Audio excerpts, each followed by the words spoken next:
The great staff Pumpkin Palooza returned. Okay, you know.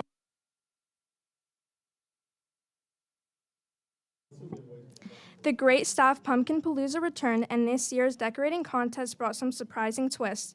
After years of topping the scoreboard, Mrs. Schwint was finally outdone by the greatest Miss Fife and Mrs. Zarwi.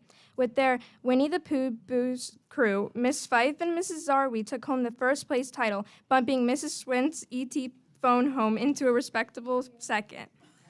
Not far behind, the creative trio of Mrs. Marin, Mrs. Trokin, and Mrs. Gelbweiser captured third place with their warm and gooey campfire stories s'more scene.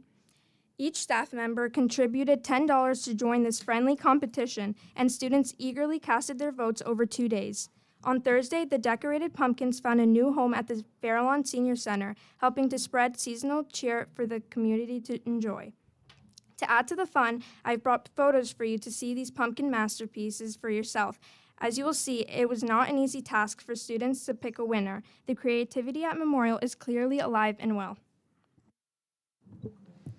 We are thrilled to announce that 7 incredibly talented students from Memorial and Thomas Jefferson auditioned for the prestigious Bergen County Chorus, and all 7 were selected.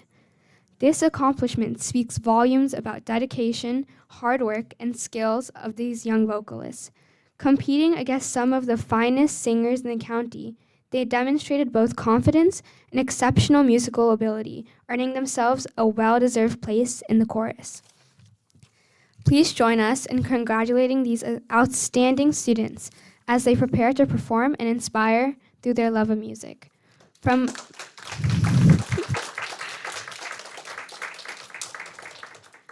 Memorial, Lily Ballesteros, Liam Rosenwig, Gia Blanchard, Amelie Shiana, and from TJ, Shira Summery Gertler, Aaron Chen, Junyoung Jin. The Week of Respect at Memorial was filled with energy, excitement, and school spirit as students came together to celebrate and showcase their outstanding character. The 5th and 6th grade character cavalcade was a highlight, with the students proudly participating in team-building events that brought out their best qualities and made for an unforgettable day. In their SEL classes, students were each assigned a pillar of character to represent, and this year we added 2 new pillars, integrity and courage. Each class went all out, creating mascots, banners, songs, dances, and even their own flags to embody their character pillars. The festivities kicked off with a lively parade featuring these creative displays as students marched outside the school with unity. Throughout the year, the PE and Health Department works with teachers throughout the building during our 12:45 p.m. dismissal days to promote building wide spirit and wellness with various activities for students. For our first event of the school year on October 21st, students in each grade level formed teams for an ultimate football tournament, with other games and activities and will be available for students who opt out of football. All money raised during these events will support our TJ Cares pediatric cancer initiatives, with Hackensack's Children's Hospital, Jackson Strong, the Peter Zeitko Foundation, and Tackle Kids Cancer. Get ready, Board of Education, because this year's Drama Club show is about to be so fetch.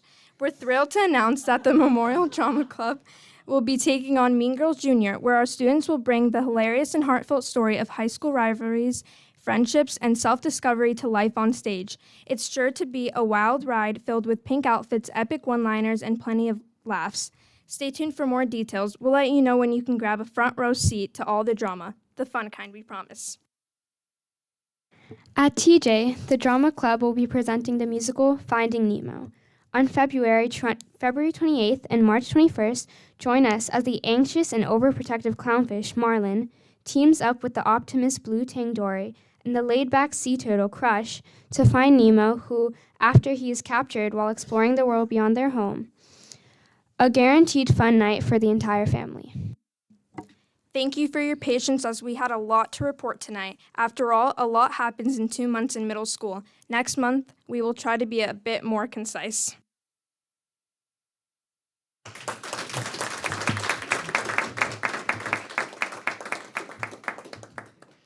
Thank you both so much. Lindsay. Hi, everyone. I'm excited to be back and updating you all again on Fairlawn High School. For starters, we had our first General Assembly meeting on October 22nd. It was a success, and we discussed the agenda items as follows. Firstly, we had our first ever homecoming dance, which was last Friday, October 25th, with almost 400 people in attendance. It was a huge success.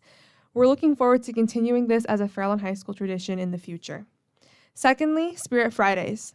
Everyone is encouraged to wear Fairlawn apparel or red and gray on Fridays, and it's a great way to promote school spirit throughout the year. We also have many upcoming events. One of them is the Interact Club's Blood Drive on November 11th. We're glad to be saving lives in our area and giving back to our community in this way. We're also planning our Fall Spirit Week and Pep Rally. This year's Fall Spirit Week is going to be a little different from previous years because we're adding extra days, starting from the Thursday and Friday prior, as well as the regularly themed days, Monday through Wednesday. For example, on Thursday, November 21st, we'll be commemorating 100 years of Fairlawn with a photo booth with props from the 1920s. We're also thinking of having a student-teacher swap day on Friday, November 22nd, and then we'll proceed with our regularly scheduled Red Days, Gray Day, and Fairlawn Apparel Day on the following 3-day week right before Thanksgiving, just like we have in the previous school years. And our pep rally will be on Wednesday, November 27th. This year has been bustling with fun this far, and I'm looking forward to sharing more exciting news with you all next meeting. Thank you.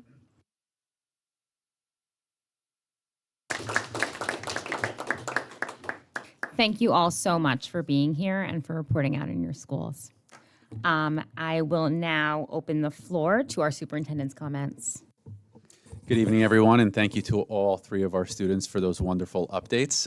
As you can tell, a lot of really amazing and exciting things happening in our schools.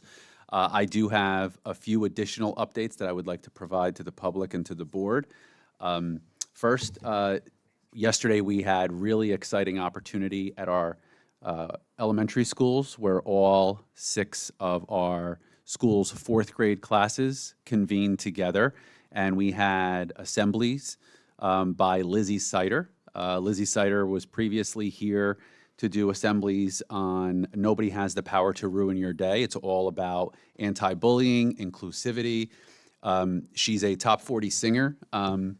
She was here, I believe, in 2018, and it was such a huge hit and so memorable with our kids and our staff that the Fairlawn Borough actually named October 29th officially Lizzie Sider Day in Fairlawn. So we had a great opportunity, I think about 2 weeks ago, maybe 10 days ago, we had an opportunity to be able to bring Lizzie back. So I just want to be able to thank a couple of key people who were able to make that happen.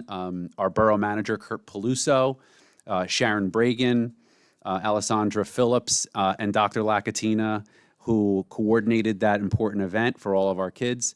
I was able to be in attendance at one of those assemblies. The kids were absolutely over the moon and had a great time, and her message of positivity and inclusivity just clearly resonated with our students. So it was really a wonderful day. So thank you to everyone for being able to make that happen.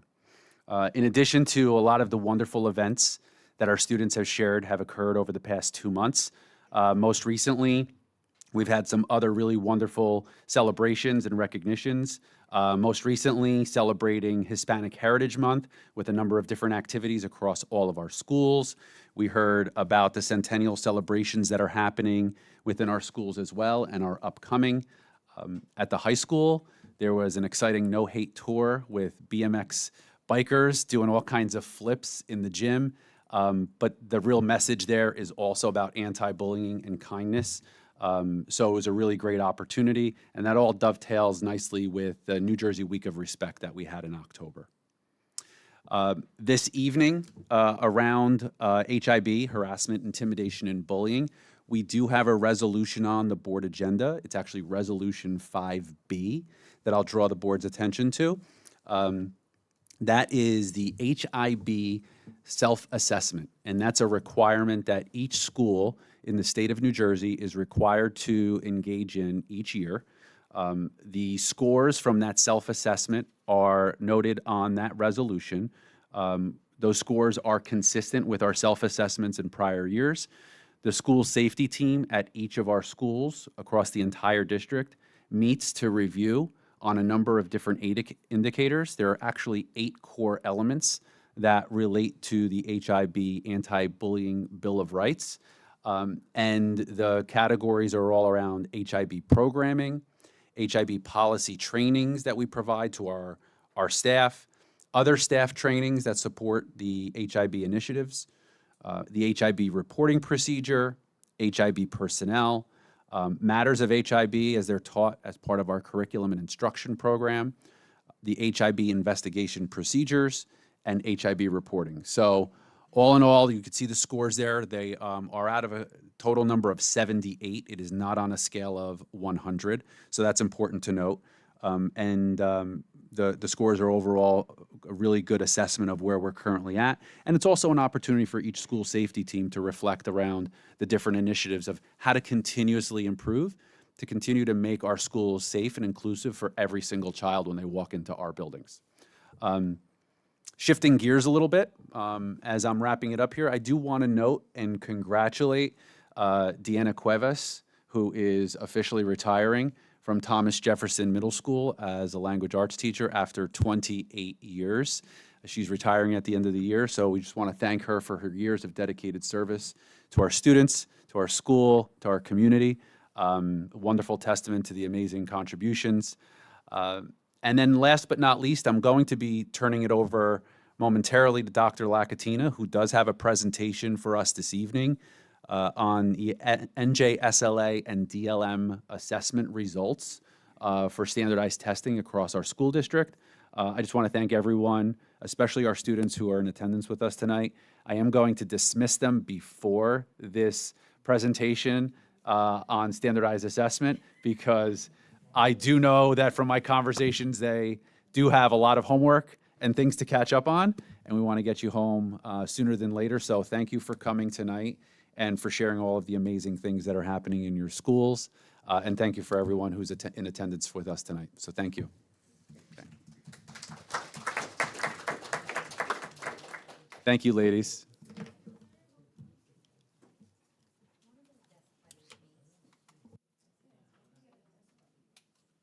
Lindsay, is that one of the things that you guys sold last year? This is actually for my AP Psychology project. My teacher's probably watching right now too. But our project, I can explain it really briefly. This is a hippo on campus. So we're learning about the hippocampus in the brain, and I'm taking my hippo around with me to form memories. I'm taking pictures and everything. So, Would you like me to take a picture of you and your hippo? I took one with Dr. D Okay. earlier today. Yeah. But thank you. Thank you. Thank you. Have a good night.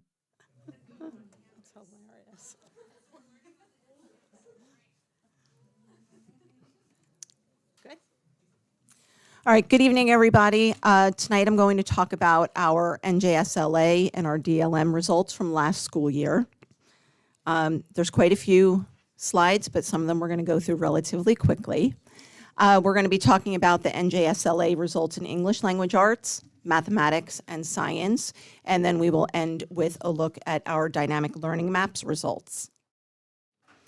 So NJSLA, people are pretty familiar with that. We've been taking it for quite some time. All of our students in grades 3 through 9 take the NJSLA in English language arts. Students in grades 3 through the high school take it in math. All students are required to take Algebra 1. And then if students already took the Algebra 1 assessment in middle school, then they would take Algebra 2 or Geometry as freshmen, depending upon which one of those courses they were in. So you'll see that there's far fewer numbers in those when we report out. And then the NJSLA in science for grades 5, 8, and 11. And again, we're basically looking to see, are our students college and career ready in these subject areas? The performance levels for ELA and math are slightly different than they are for science. There are 5 different performance levels. Level 1 is students did not yet meet the grade level expectations. Level 2 indicates students partially met those expectations. Level 3, they are approaching the expectations. And we really like to see our students scoring in levels 4 and 5. Level 4, which is meeting grade level expectations, and level 4 meeting, and level 5 exceeding grade level expectations. So one requirement for us to report out on is actually our participation rates. We are required to have a 95% participation rate in these assessments. So you can see the first column shows you the number of possible eligible test takers by grade for ELA, followed by the number of valid scores that were returned, and then the final column shows you our participation.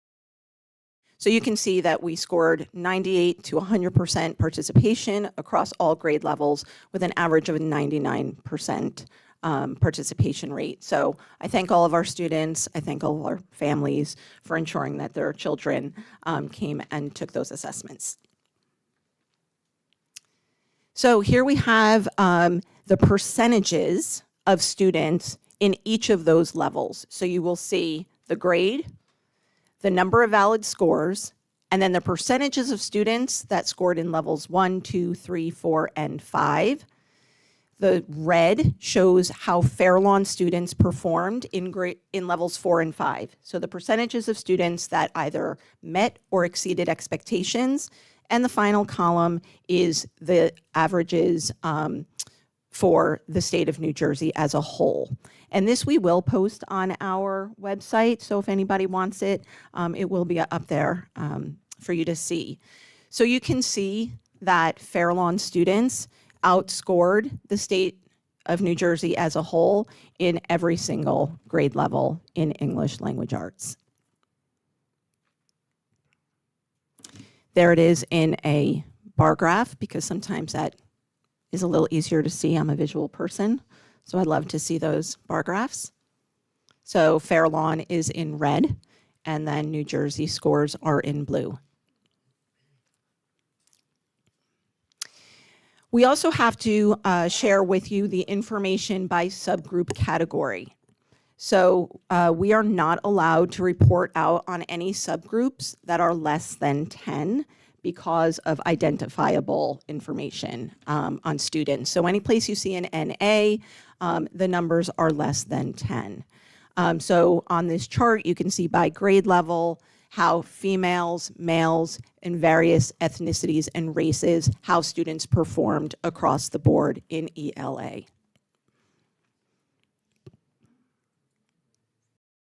These are the remaining subcategories where we report out on students that are economically disadvantaged, students with disabilities, general education students, students with 504 plans, students that are and are not multilingual learners, as well as students that may be migrant students or not migrant students. So again, you can see all of the data from grades 3 through 9 here for English language arts. Now we're going to move on to mathematics. So in the area of mathematics, again, you will see eligible test takers, valid scores, and participation rates. You will notice that we offer the mathematics assessment in grades 3 through 8, and then we have end of course subjects such as Algebra 1, Algebra 2, and Geometry. And again, very high participation rates with a 99% average participation rate in the area of mathematics. Once again, we break out those scores according to the proficiency. And once again, you can see that our students here in Fair Lawn do a really great job, and they have outperformed the state average, again, in all grade levels and in all mathematics courses. And once again, a visual of what that looks like in a bar graph.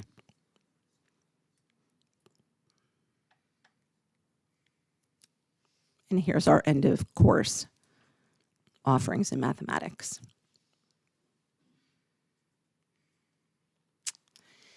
So sometimes when we take a look at some of these scores in math, whether we're looking at grade 7, grade 8, or the Algebra 1 and Algebra 2, we have students in middle school and students in high school that are all being combined when the state gives us these scores.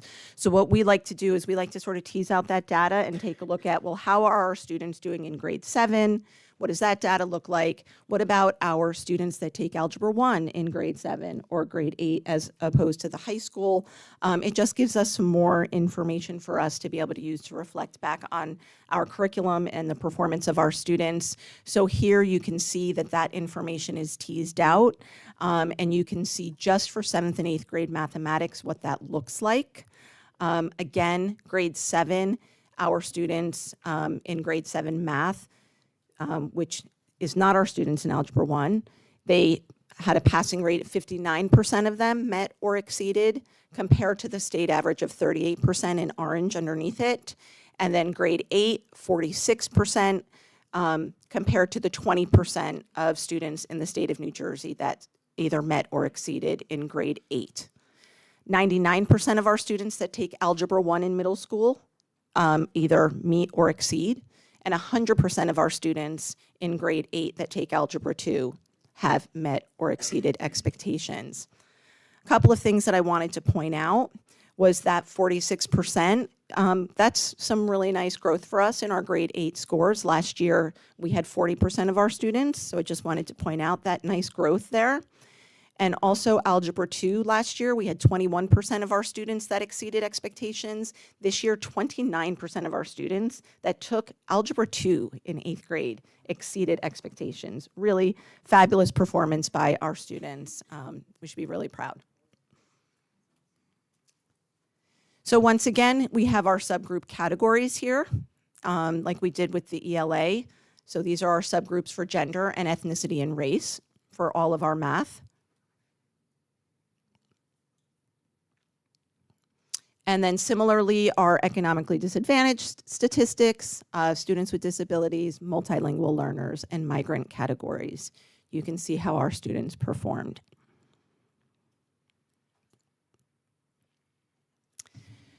So now what we're going to do is just show you some longitudinal comparisons. One thing that we spend a good deal of time on is taking a look at the data that we receive from these assessments and other assessments to say, you know, how is our curriculum working? Are our students getting all the information that they need? We look for areas, standards, skills where maybe our students need a little extra support. So we look at the data year after year to say, you know, are there some improvements we can make with our curriculum? And we are constantly improving our curriculum to meet our students' needs.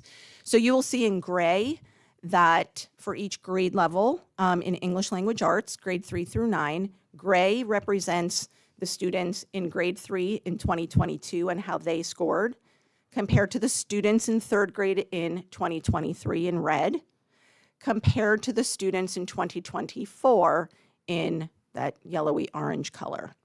So again, there are some places where you see like grade 4, our students scored a 74. So 74% of our students got either a level 4 or 5, and then the next year it was 79, the next year it was 80. You will, you know, notice pretty fair stability across the boards there. So again, we take a look at this information, we drill down to the actual standards and the evidence statements to see how we can continue to bolster our curriculum. And then we do the same thing for our mathematics. Again, you know, one thing that sticks out for me is when I look at grade 8 and I see how over the years we have really improved, the students have improved performance, and we've really been taking a look at that curriculum, and we see some really nice results. So you can see, again, the comparison across the years. And then our Algebra 1, Algebra 2, and geometry results. You can see how our students do over the past 3 years.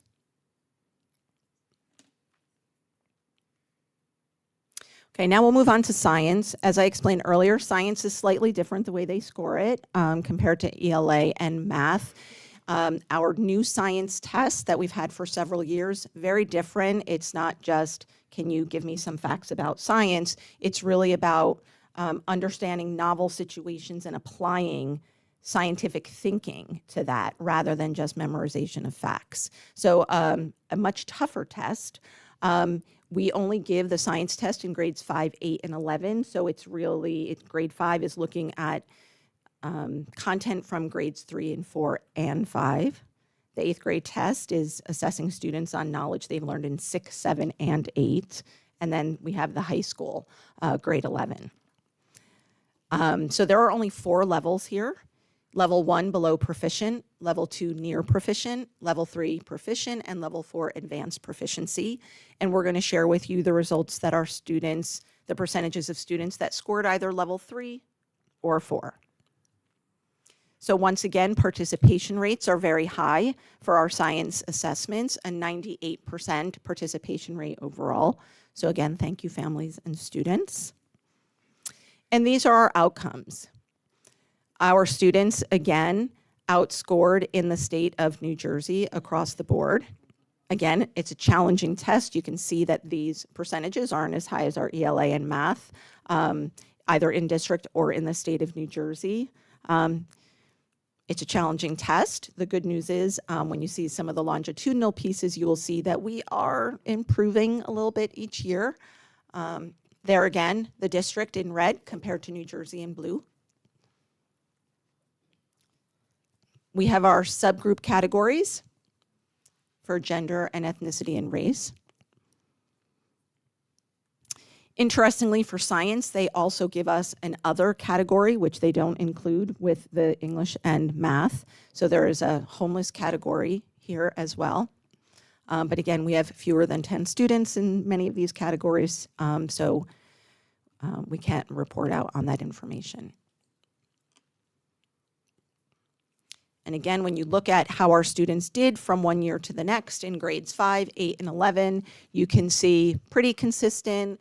Again, that 8th grade has grown the most over the years, and this is something that we obviously constantly look at, are constantly analyzing our scores and making changes to our curriculum to better support our students.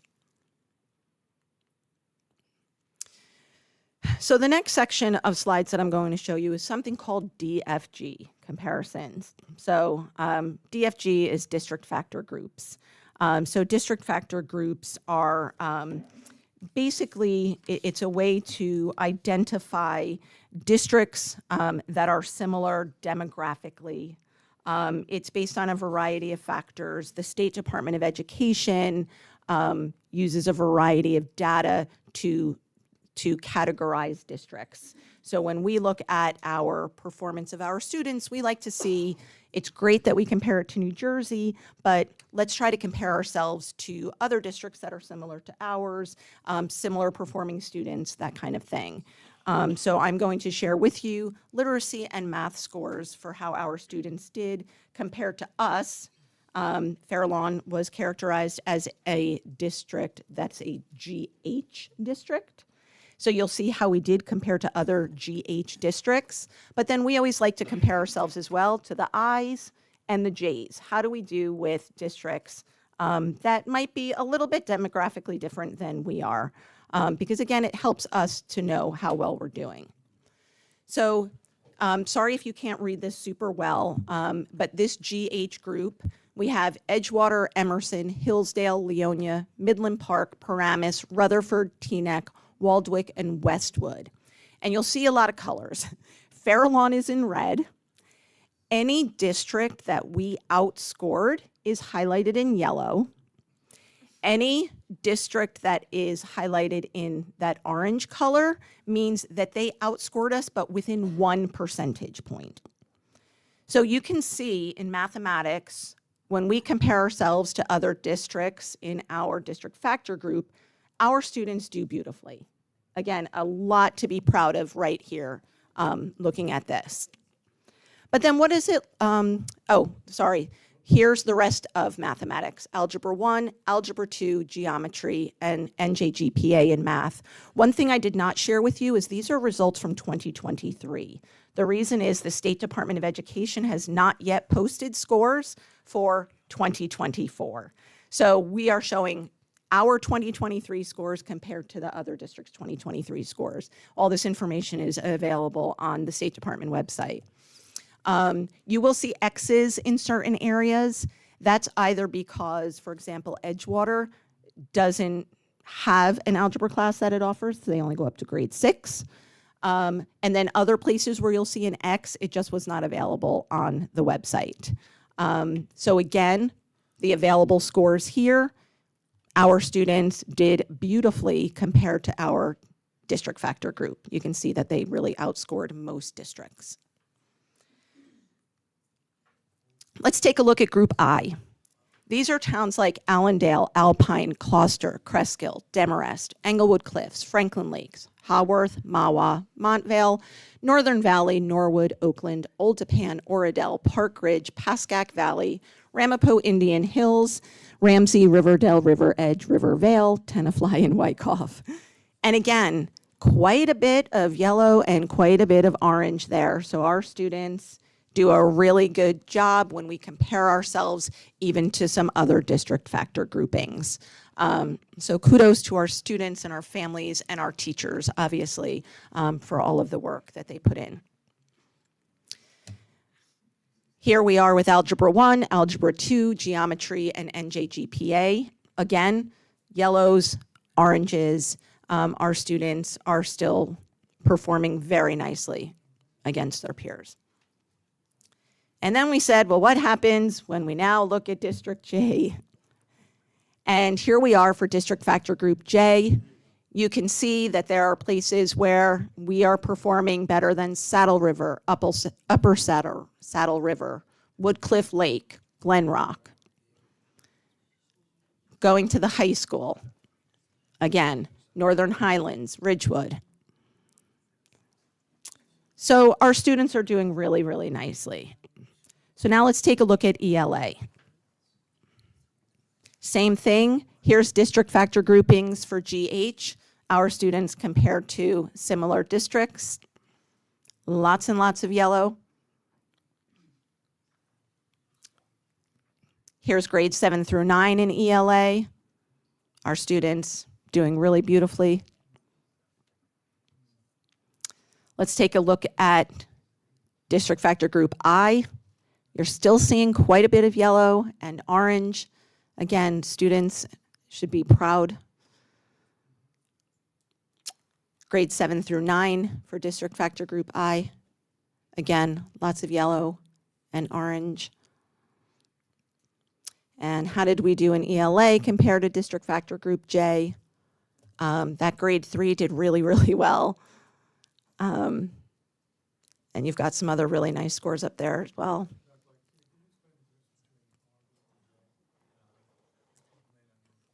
So the indicators that the State Department uses are things like percent of adults with no high school diploma, percent of adults with college education, occupational status, unemployment rates, percentage of individuals in poverty, median family income, things like that is what they use.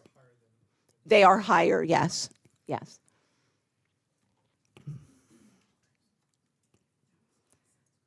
And then there you go, 7, 8, and 9. So those are some comparisons to take a look at. The next couple of slides, we're going to talk about notable achievements in English language arts, mathematics, and science. And then we're going to talk about all the interventions we have in place to continue to support our students. And then we are going to talk about DLM.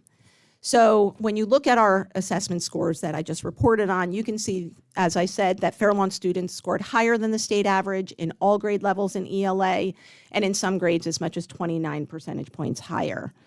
Same thing for math, but in some areas they scored as much as 39 percentage points higher than the state average.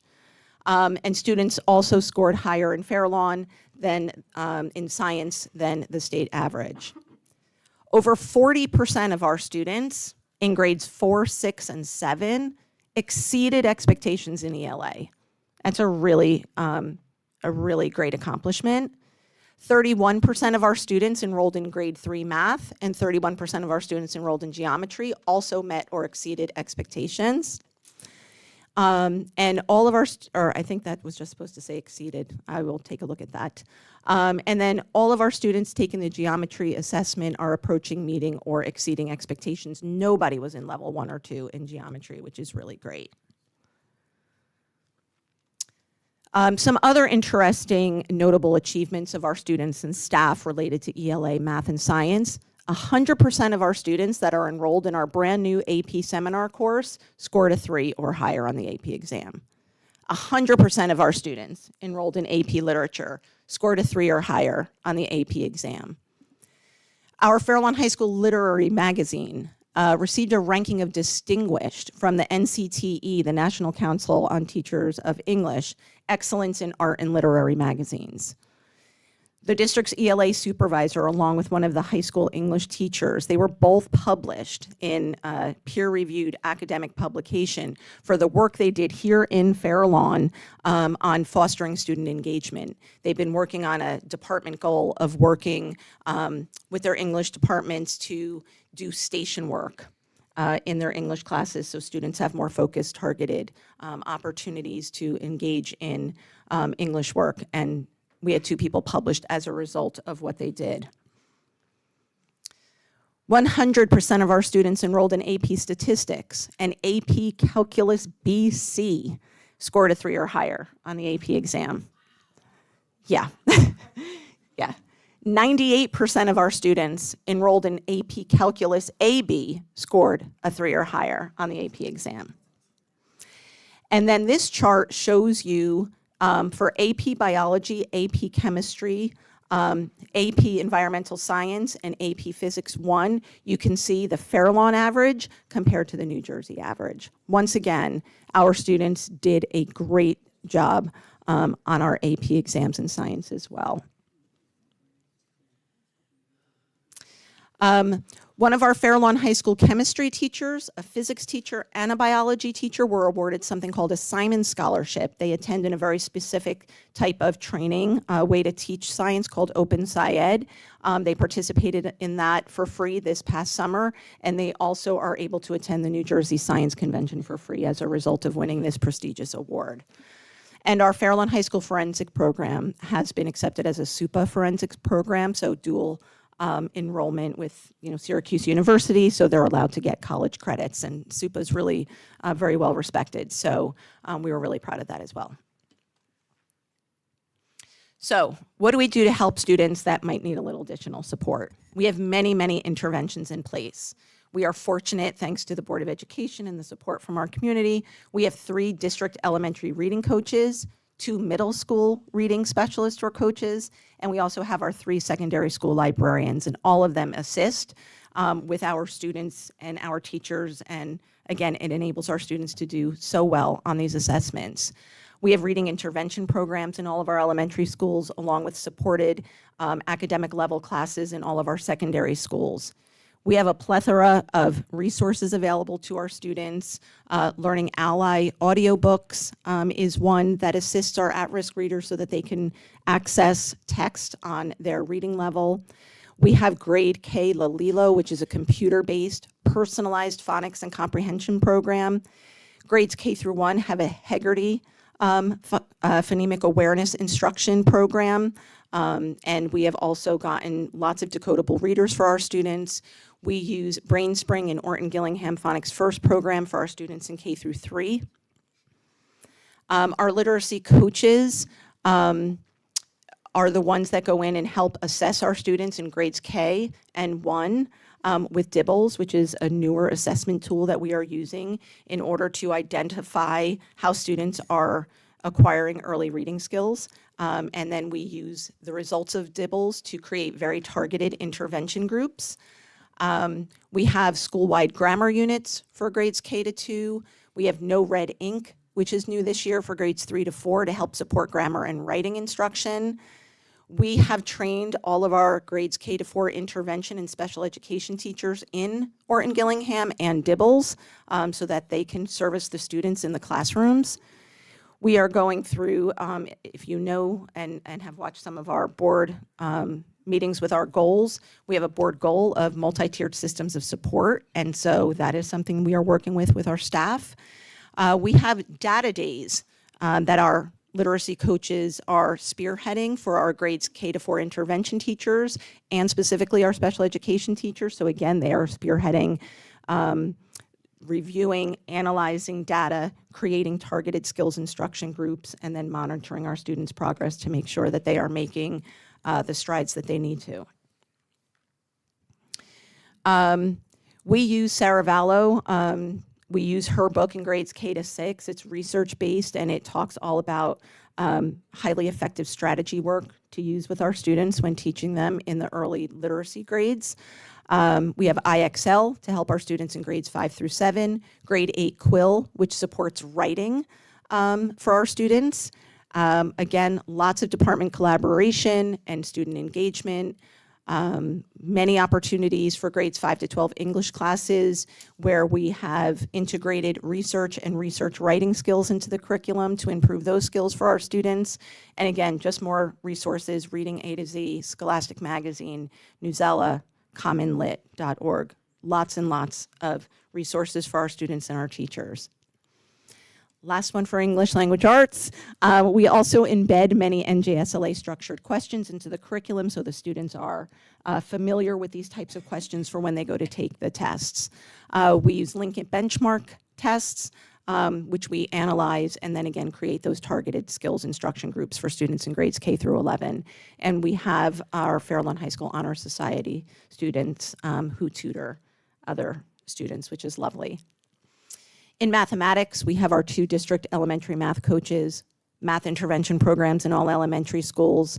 We have a math cadre where we have representatives from all of our schools that meet throughout the year, and they have very specific goals. They're talking about improving math talk or math discourse in grades K through 2. They are identifying those high-frequency skills that students need to know in grades 3 and 4, and then creating lessons to share with the teachers to ensure that the students are able to meet those standards. In grades 5 through 6, they do something called a math mixer. Again, they're identifying targeted skill areas, grouping teachers, grouping students, and swapping teachers. So I'll take certain kids in my room that need a specific help with one skill, and I'll send some of my students to a different teacher to get that specific help. Lots of professional development for our math intervention teachers.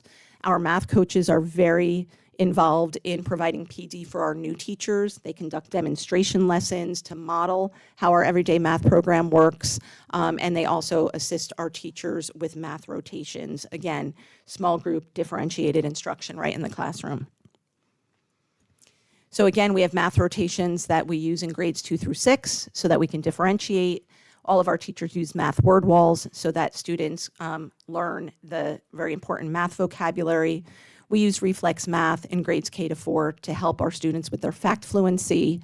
We use IXL in grades 1 to 8, so again, students can get personalized help for where they may have gaps. We also include NJSLA practice activities in all of our units in grades 3 through 6. And our special education students in elementary schools use a really great resource called Zern Math. We have included additional open response items in our curriculum. And we make sure that the pacing is such that we hit all those really high priority skills before we give the NJSLA. We have a math lab at the high school that supports students with their targeted skills work so that they are prepared for their Algebra 1 assessment. And we also have additional ancillary, which is a teacher, so additional teacher support in there. And we use very specific software called Alex, which again is self-pacing and it adjusts to students' needs. We use Delta Math for our high school students as another resource. Again, we have those embedded NJSLA structured questions right in the curriculum and in our lessons. We also use the Lincoln benchmarking for grades K to 11, and we have the Honor Society tutoring in the area of mathematics as well. In science, we are fortunate enough to have an elementary science coach. There's a lot of collaboration between our science department and our elementary literacy and math coaches. They are addressing argument writing not only in literacy, but also in the science classrooms. We have a middle and high school initiative where they are, again, taking that argument writing in elementary and expanding it into the secondary classrooms. Lots and lots of professional development is continuing on data literacy, how to teach teachers to teach students to analyze data. And we also have engineering and science practices that are embedded within our science curriculum. We also have coding activities that are all part of our grade 5-6 Innovation Labs curriculum and our embedded NJSLA structured questions. There's always ongoing curriculum revisions. Again, if we notice something in our test scores and there are standards that need to be addressed, we make sure that we adjust our curriculum as needed. And our science supervisor and coach work very closely with our ML department to specifically help address what kind of interventions and modifications can we provide to those MLs. On to dynamic learning maps. So dynamic learning maps is an assessment that's really designed for our students that have the most significant cognitive impairments. And so we give this to usually 30 to 35 of our students typically in any given year take this online assessment. Our teachers are trained every year on how to give the assessment. They work very closely with the students when they take these assessments. And it happens throughout the course of several weeks. And there are 4 performance level categories here: emerging, approaching, target, and advanced.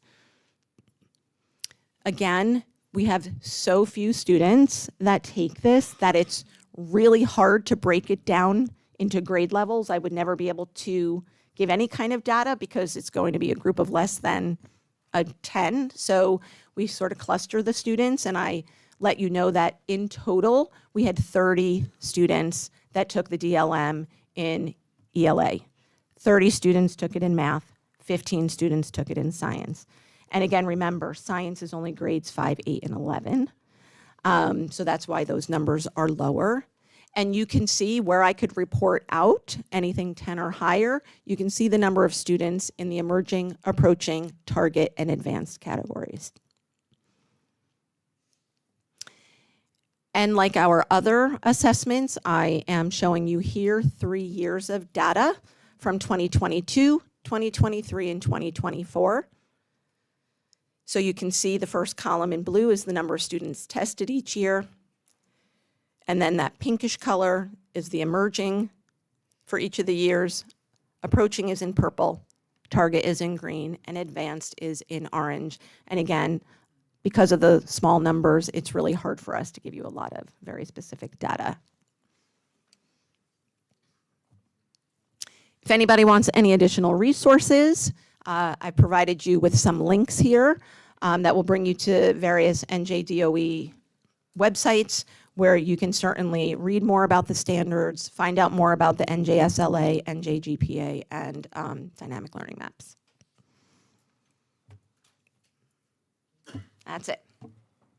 Dr. Bertolini. Did you not have your hand up? I can start with Ms. Yearman. Okay. Thank you. First of all, I'd like to thank Dr. Lakatina again for not only a very thorough report, but a report pretty easy to understand. So thank you, Natalie, again. A couple of points, 4 actually. One, overall, our scores are great. And they not only represented against the state, but against our regular factor, but also the more higher income districts we did very well in. So that's certainly great news.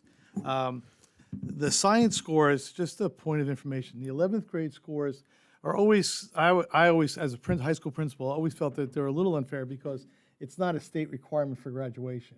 So you have a junior that's taking the test. Do I need the test? Well, you do your best you can, and they don't really take it as seriously as they should. So that's only about the 11th grade scores. In the 8th grade, it looks like there's a significant drop from our scores. If you looked at the numbers, it goes from the 70s to the 40s. But that's the first year they break it down. They take the Algebra 1 kids out. They take the Algebra 2 kids out. Math. For math. I'm sorry, Yes. I'm talking about math. Algebra 1 kids come out, Algebra 2 kids come out. So you're taking your best math students and you're taking them out of the grade 8 test.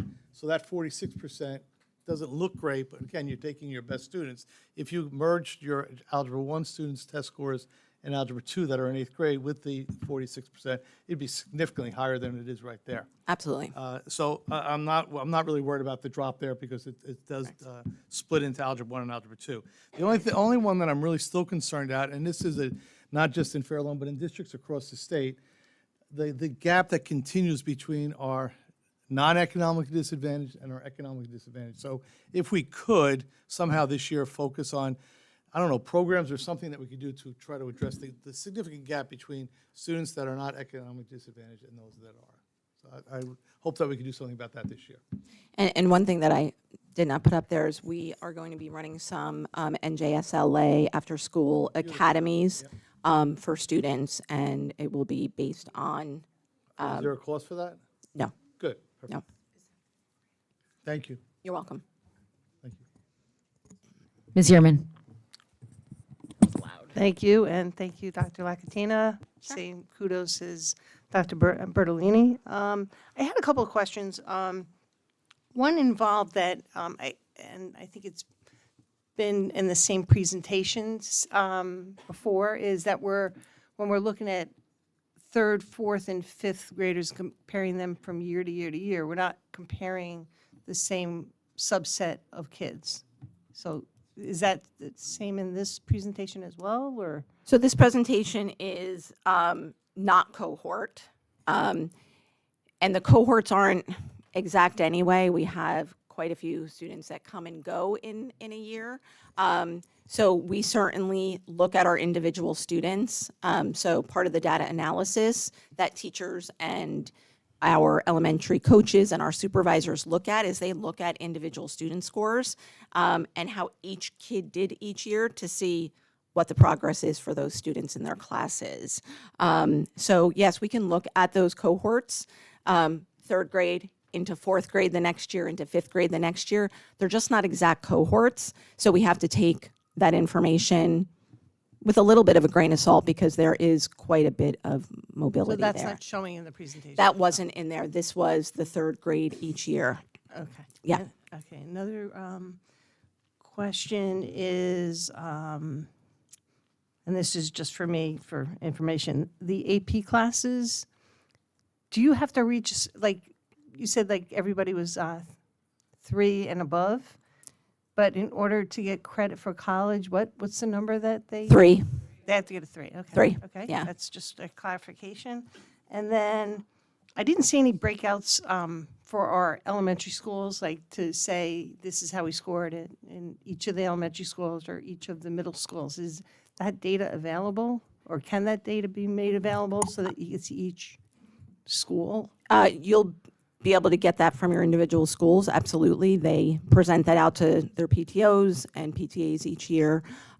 We present on district scores when we do the presentation at the board meeting. But the other ones are already done. They're available. Oh, yes, they are available, absolutely. Okay, Yeah, great. yeah, Wonderful. Thank you Yep. so much. Thanks you're for everything. welcome. Ms. Failovich. So thank you for the wonderful presentation, and I know the DFG edition, it took you probably forever to do this, so I have to say thank you because I know it takes Little bit. it takes a while, so I appreciate that you spent your time doing it and color coding it, so it's wonderful. So piggyback on what Lisa said, could it be possible to get that data for each individual elementary schools for the board, just to see how we're doing as a district? Yeah. So okay, so Yeah. it'll be emailed to us if possible? We'll pull that information together and we'll send it to the full board. Awesome, thank you, that's all I wanted to Sure. ask. Ms. Brown.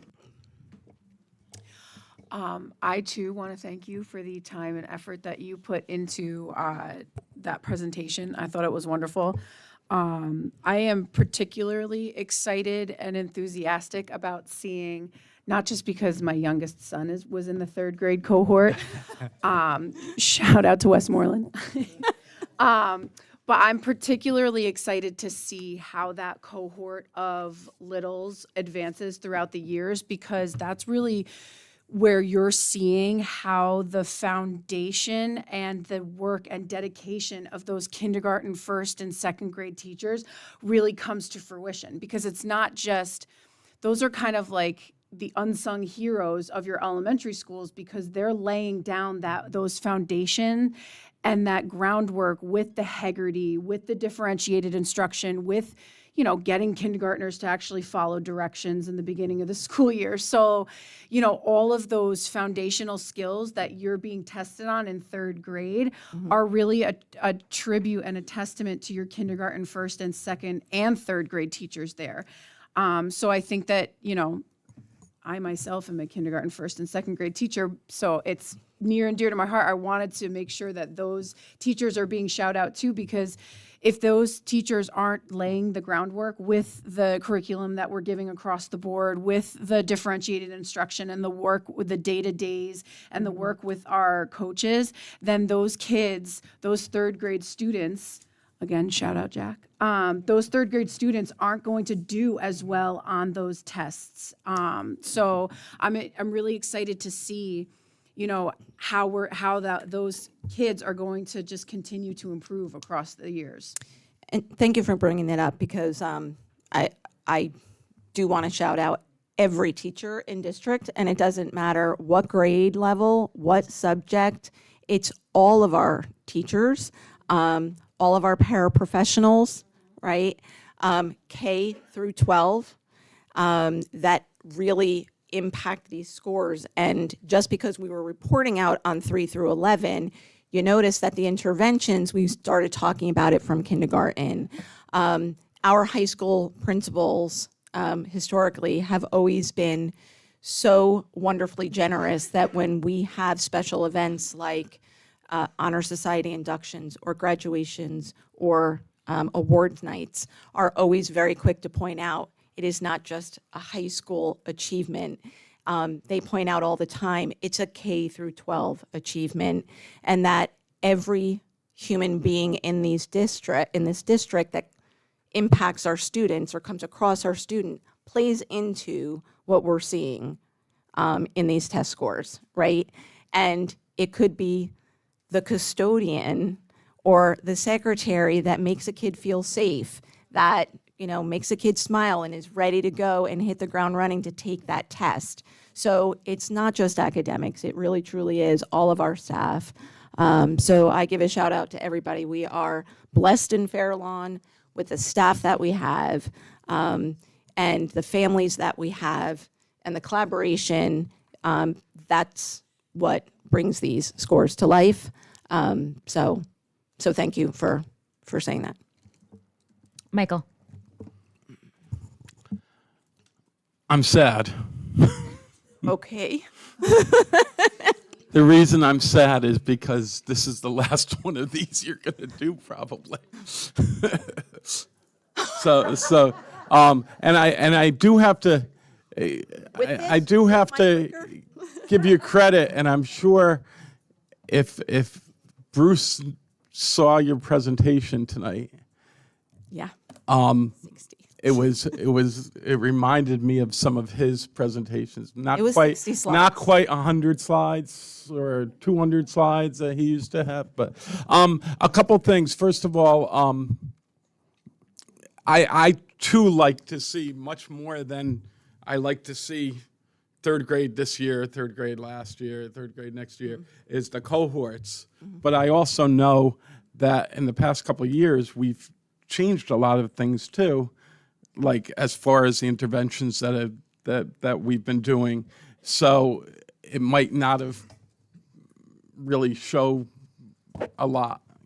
Obviously the best is when you tease it down to the individual student is the best. But when you're comparing one cohort to another, it's almost impossible to get a really true. good.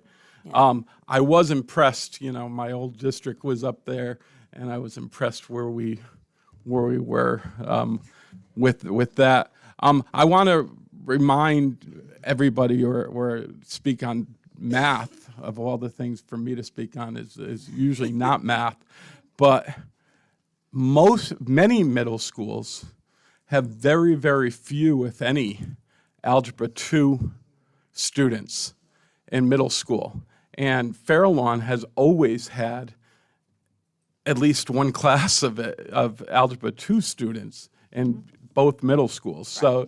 So that's very impressive of the math department to do that. And besides the many kids that are taking Algebra 1 in middle school in Fairlawn. So I'm really impressed with that. I saw some of the interventions last year going on at some of the elementary schools, and I'm very impressed with that and how that worked out.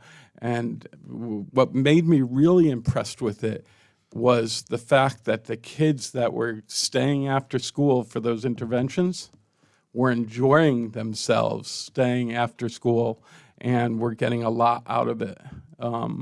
So I know a couple people related to me were involved in them, but I also spoke to some other people from other schools in the district. So it's really working out well, and I'm very, very, very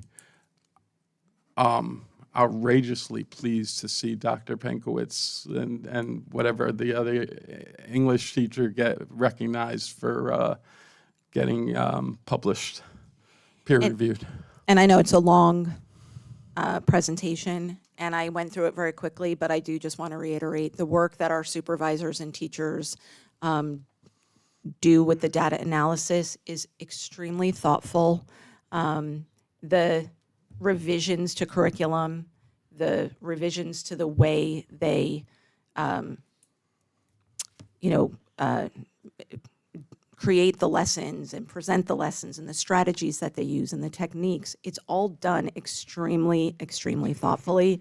So while I rushed through that, I'm so impressed with the work that our teachers and supervisors and coaches do to continue to improve the instruction in the classroom for the students. So, Impressive, thank you. Mr. Spindell. So when you speak so far down the line, you hear a lot of repetition. So I wanted to thank you and all those, because I know there were a whole bunch of people who worked on this comprehensive report. I wanted to thank them. And as the other said, I wanted to thank the students, and I wanted to thank all of the staff. As you mentioned, it's not only the teachers, but all the ancillaries and everyone else. Yeah. But I also wanted to thank the parents. absolutely. Because without the parent support, without their helping us along, we would never have accomplished what we did. So kudos to all those people. Dr. Bertolini spoke on the math concern that he had with grade 8. I had it with grade 7 and 8. And he stated something that you conferred on with regarding the algebra kids being taken out. My question is, because it's not only with the District of Fairlawn, it's the statewide problem. Yeah. Are the standards unrealistic that they've come up with? Have they revised these standards? And are there standards in the lower grades that prepare us for taking these tests in grade 7 and 8? Are they the proper standards? So those are my questions that I have with that. So number one, they did just change all the standards in math. So this year, our brand new standards, K-12 in every course has new standards, which is why we had to do so much curricular work. So there are new standards. However, to Dr. Bertolini's point, in grades K through 6, you are looking at every single student's score together. So all of our, grade 3 through 6, all grade 3 students, all grade 4, all grade 5, and 6. You get to 7th and 8th grade, and now you're pulling a subgroup of students out. So you no longer are including all of the same students. So you are pulling out students to go take Algebra 1. So you don't have the influence of their scores anymore in that total score for just grade 7 math. When you get to grade 8, you're pulling out students from Algebra 1 and Algebra 2. Those students' scores are no longer reflected. So you don't have the same group of students. The reason it's happening across the state is because you are pulling out your top performers and their scores are going someplace else. So they're not included in that overall percentage. Okay. And the other thing is something that I brought up, whether it was last year, and I think it was the year before that. We now have the capability of following our students. So we can follow the student from grade 1 as they enter grade 2, 3, and so forth with their test scores. This was not approved. The board did not want this when I presented it. I will be leaving in another 2 months, so I'm not going to be following through on this. But I would like the board to possibly take that into consideration, to discuss it again, to see how well these kids, because as they were saying, the cohorts are different. See how well these actual kids are improving from grade to grade to grade, because that is the real truth of what's happening in the district. Yeah, and that's what our teachers and our coaches and our supervisors are absolutely looking at, that information. They drill down to that student level. No, I understand that, but if a report were prepared as you're presenting this information, I think the parents would have a clearer understanding as to how well the kids in the district are actually doing. Because we have, sometimes scores are brought down because if a kid comes into a school from, say, Chicago, New York, or wherever, those kids have to take this test, whether they come in 5 days before or 1 day before. Correct. And those scores may be taken down from those kids who were never prepared as our kids are being prepared. So it's just something to think about for the board to think about in the upcoming months. Thank you very much. Thank you, Mark. Mr. Baldowski. Echoing my fellow board members, thank you for the presentation, Dr. Lacatina. I recognize that we can't always boil down our students to simple numbers, but it's important to use the data such as this to help guide our interventions and see where we need that assistance. I think it's important to highlight that this grade 3 was the 1920 kindergarten cohort COVID shutdown. And to that point, though, my question is really, do we still see those learning gaps as we're moving through cohorts from the COVID shutdown? Do we find that there's still areas that across the state that we're having issues with? I can't really answer about across the state. No, of course. But I think that prior to COVID and now, there's always been standards that we identify as being more challenging for students. Modeling and reasoning, for example, in mathematics always traditionally was an area that gave our students, more difficulty. And so hard for me to say if those gaps are directly related to COVID or not. I mean, I think we've seen the difference in how our students perform compared to the state, I think has remained fairly steady. I don't see that our students are necessarily all of a sudden not doing as well as they used to. So I think it's hard to attribute it right back to COVID. So I'm not really sure how to answer that. I can check with our supervisors and see if they have any other thoughts about that, though. Yeah, I'd just Happy be to do intrigued that. to see what type of learning loss that we're still working with now, 3 years, 4 years removed. Yeah. Thank you. Thank you, Dr. Lacatina. Ms. Mahan, I just have one quick thing to say. First, I do want to thank Dr. Lacatina, but as it relates to everything that folks have shared here, wonderful, thoughtful conversation.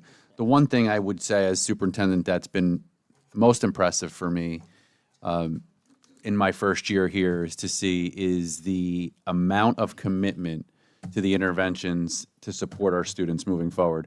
And that's really a testament to the growth that we've seen up there. So thank you, Dr. Lacatina. Thank you to the board and to all of our teachers and faculty and staff for all of that work. So thank you.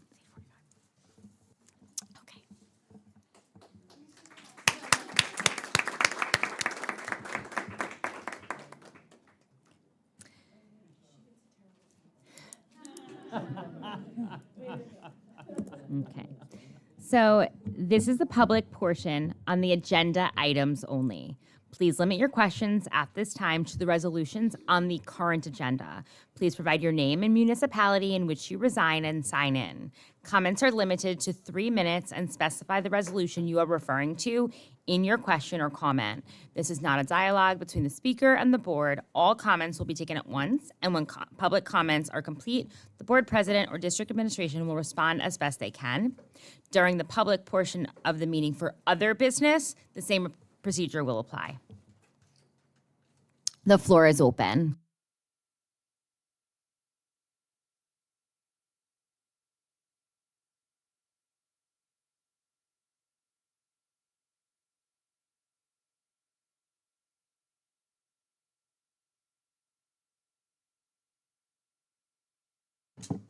Good evening. Yes. My name is Vladimir Itkin, Greenwood Drive, Fair Lawn.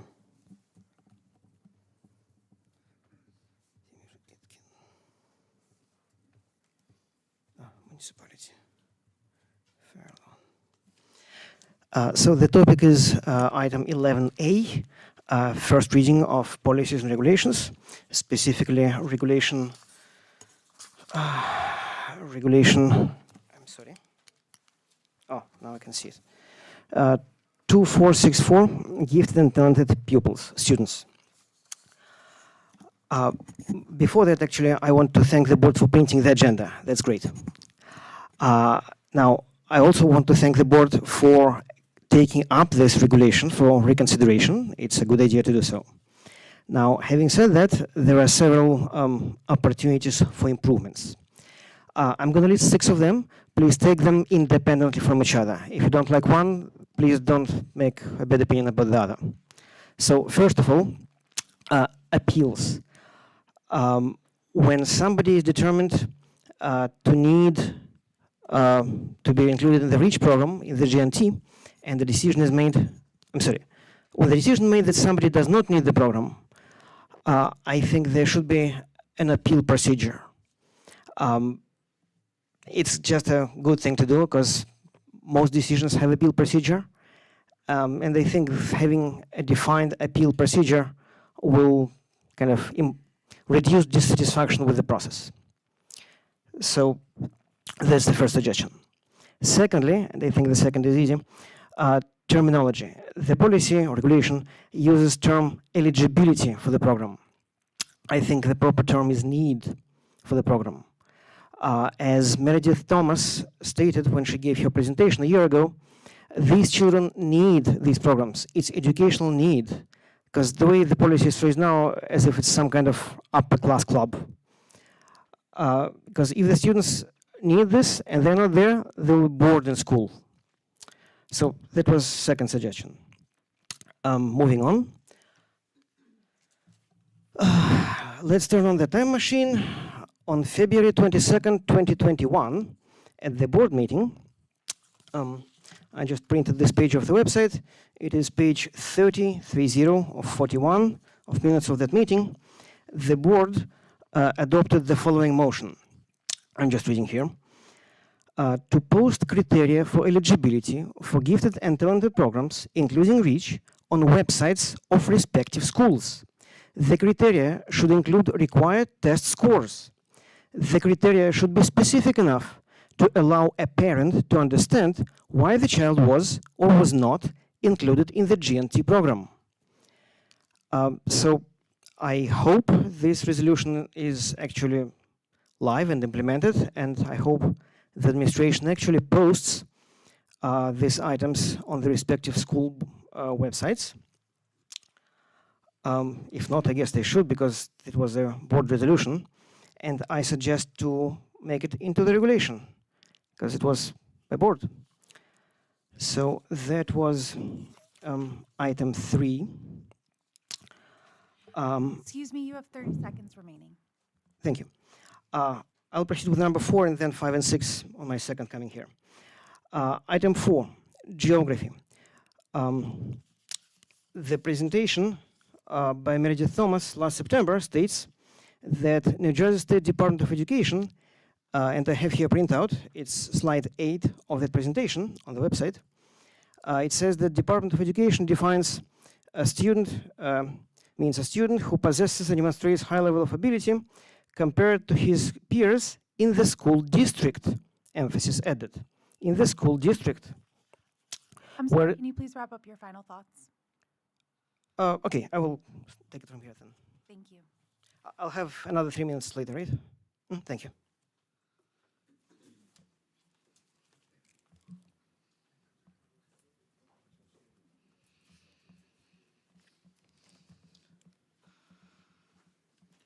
Good evening, everyone. My name is Simon Swiller, Remington Road, Fairlawn.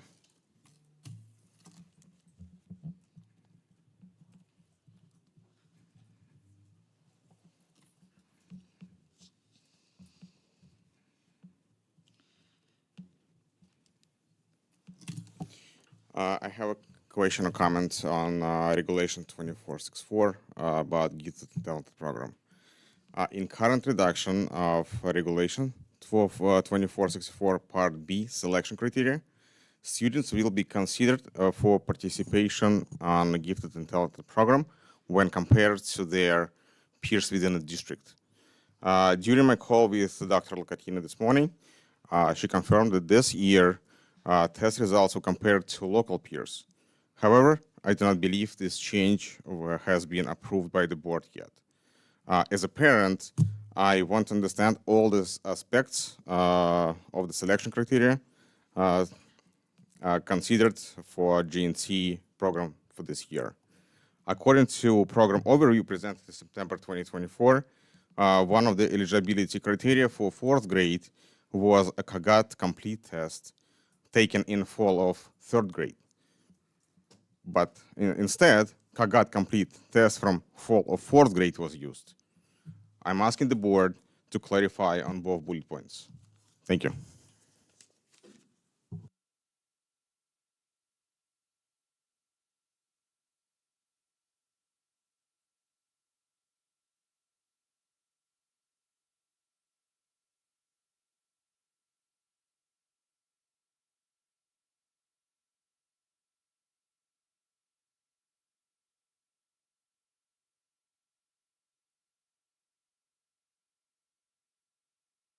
There we go. Christine Weinstein, Farallon. I don't have to speak so loudly. Thank you, Dr. Locatina, for the wonderful report and presentation. I will miss the very thoroughness of the data that you present. But I do have to stand here as a parent of a student who does not test well, has never tested well. And I do not feel that testing is the best way to assess our students, honestly. I think you have to look at everything. I feel like we look at these tests and these comparisons, and it's just not fair to the students and to the families who don't test well but are still high honor students and have been for years. So I just had to stand up and just say that. So thank you.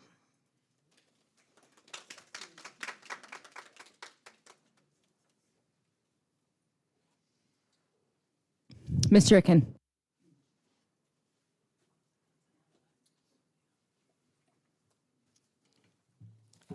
Okay, so continuing on the topic of geography. As I stated, New Jersey Department of Education defines gifted students based on the peers in school district, not based on the school, in the school district. So, in my opinion, it becomes a matter of equity. You can have two children who live across the street from each other, and one of them is eligible for the program, and the other is not eligible. That's not fair to me. So that's another opportunity for improvement for the regulation. That was the fourth point. Moving on, point number 5, annual reevaluation.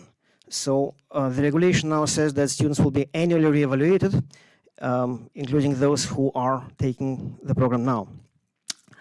The Gifted Child Society, which by the way headquartered in New Jersey, and their website is gifted.org, their opinion is that you do not need annual reevaluation. If a child is gifted, the child will not become ungifted next year. It does not happen. So I didn't make it up. It's their opinion. I listened to the lecture by their leader. Her name is R.C. Natalie. I'm sure she'll be happy to present to the board if you so desire. Last topic is allowing outside evaluations. I believe in the past, outside IQ tests, outside evaluations were allowed, and the new policy says they're not allowed. Well, in my opinion, you're just creating a barrier for students to be in the program. So that's not a good thing either. That's it. Thank you.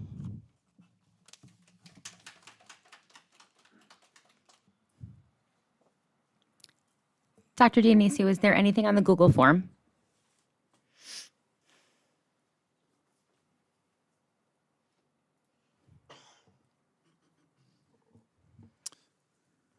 There is one comment.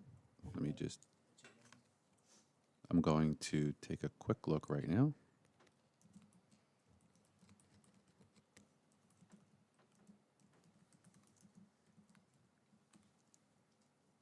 So the comment that's posted online is related to the presentation. It's from Olga Ginsburg, and it says, "Thank you for the amazing presentation, Dr. Lakatina. So many points of pride for Fair Lawn School District. Are those additional resources, interventions you mentioned posted online and easily accessible to parents so they can learn more about them and request extra support for their children if needed? And if so, where on the website the parents can find them? Thank you." That's the only comment online.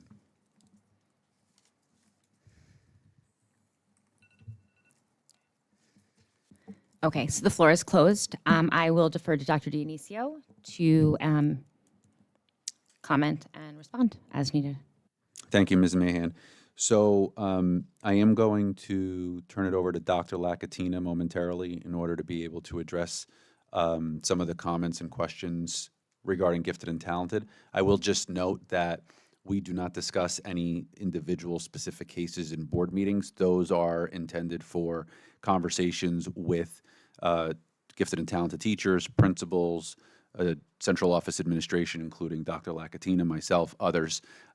So in general, I'm going to turn it over to Dr. Lakatina to speak to, generically the history of gifted and talented, what's been approved in the past, the audit that was completed most recently, and then the updates and the practice that the district has had over the past great number of years. Sure.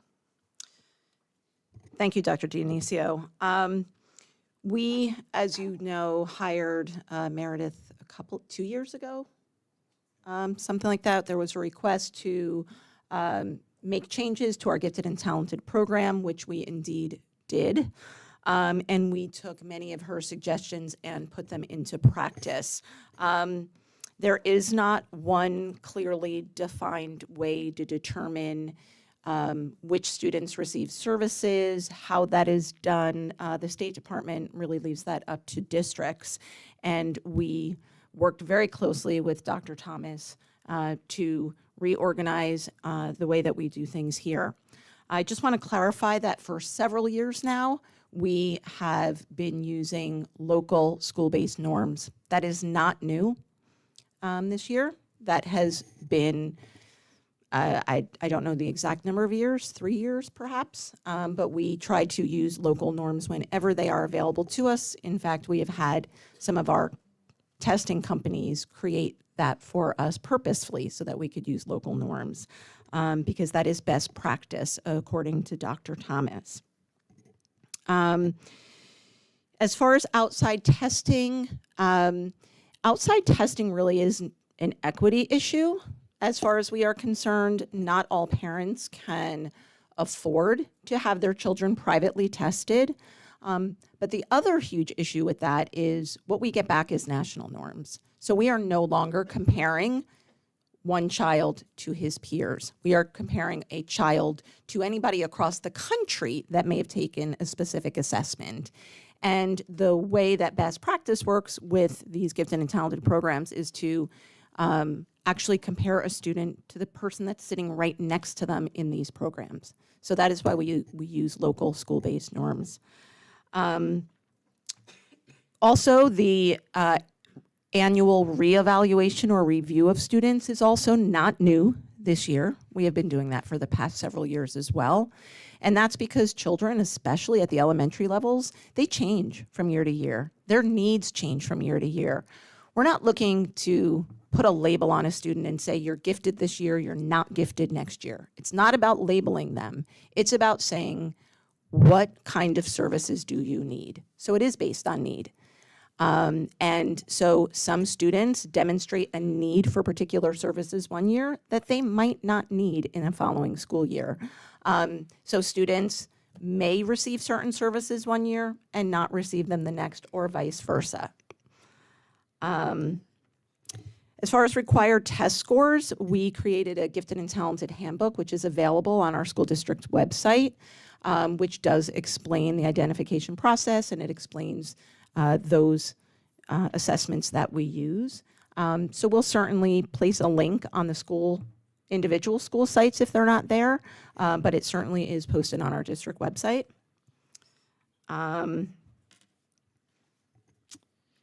This year, we did change assessments. We have never given the COGAT complete until this year. This is the first year. We gave something called a COGAT screener, which was a much quicker, shorter assessment.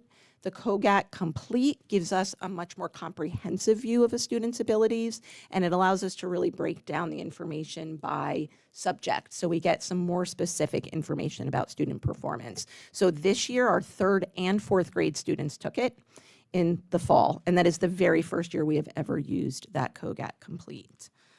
I think that's basically, I think that's most of it. Thank you, Dr. Lackatina. Sure.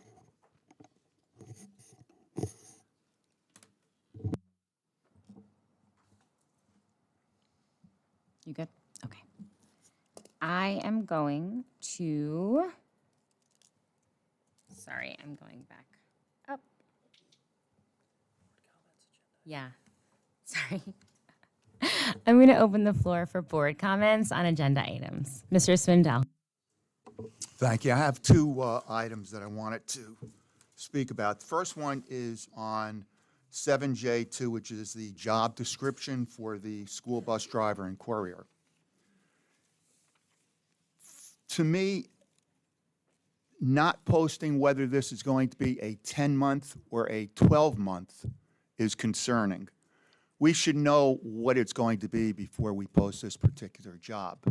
And in the research that I did, which hopefully is correct, it says that in the state of New Jersey, in job descriptions, you must have a salary posted. There is no salary posted in this particular job description. So I leave it up to the attorney whether or not my research was correct or not. And if it is correct, then hopefully this job description will be changed regarding salary, as well as the 10 or 12-month position. And the other comment I wanted to speak about has to do with the gifted and talented criteria. And Dr. Lackatina, when she spoke about Meredith Thomas's recommendations and suggestions, said that she took many of them, or the district took many of them, which alludes to the fact that some of them were not accepted. And I really do not feel that it is correct or acceptable to have different criteria for different schools.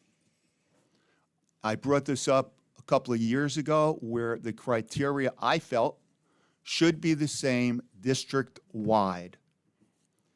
And another thing is that when we do our report card grades are done by district-wide standards. So if the district uses district-wide standards for report cards, as I'm hoping they do, then why is the criteria for gifted and talented done for individual schools? Thank you.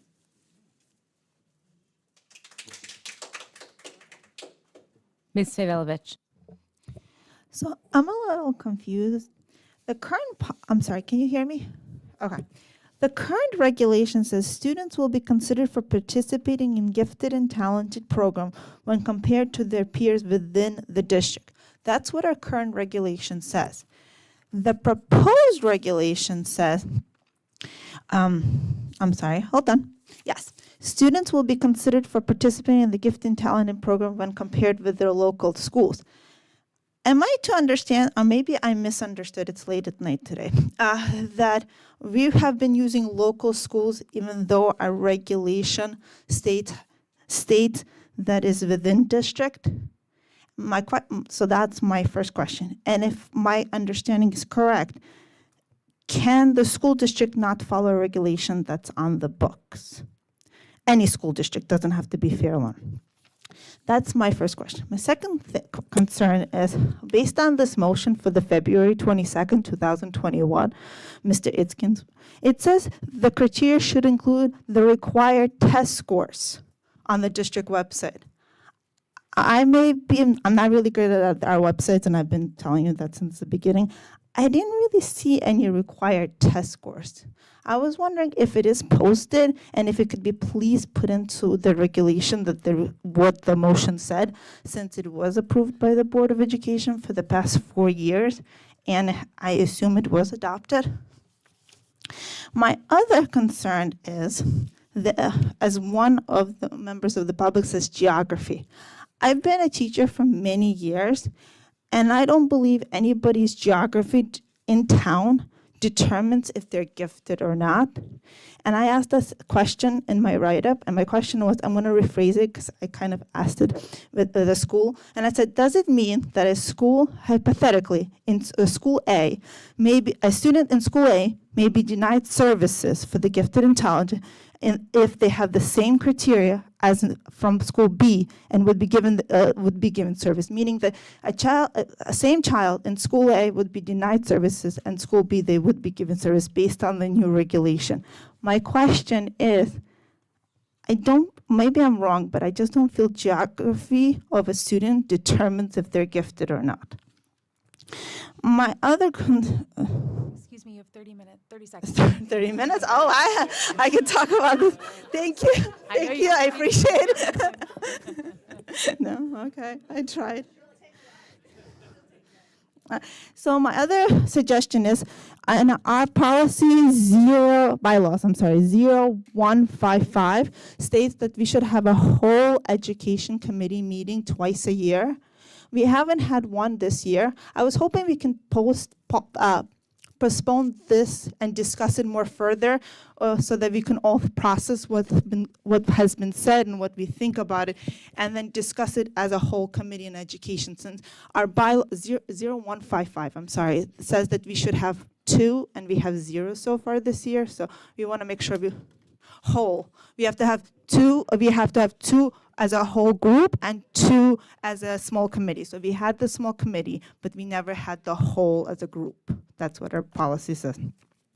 And I actually like the appeal process. I think. I'm sorry. I'll come back. I'll come back. Thank you. Ms. Yerman. So I kind of I'm going along with what Ms. Favelovich has said with regard to a committee of the whole, with not only this particular regulation, but with regulations in general and policies in general. That was an old way of where everybody got to be involved with how a policy or regulation was written for the specific district. It was always committee of the whole. I still think it's very open-ended with gifted and talented. I still think there's a lot of questions that still need to be answered, even 2 years after Meredith Thomas's presentation and recommendations. And I would like to make a motion to table Regulation 2464 and have it tabled, and then secondly, to pass it down to a committee of the whole of the education department committee. Okay, then you do 2? Okay. Table the first reading of Regulation 2464 Can I ask one more question before I make a motion? Okay. So the kids that went into school for this year and were tested in September, did they follow the regulation of this regulation that we're saying okay to now, or did they follow a regulation that was written prior to today? Because this is a first reading, which means it hasn't been approved by the board. So the question is, has it been, what regulation was used to determine it? I'm going to defer that question back to Dr. Dionisio, who I'm assuming is going to defer to Dr. Lagatina. So, really? Dr. Lagatina, would you, I think we have a few questions that have been, or comments that have been made, so let's clarify some of those for them.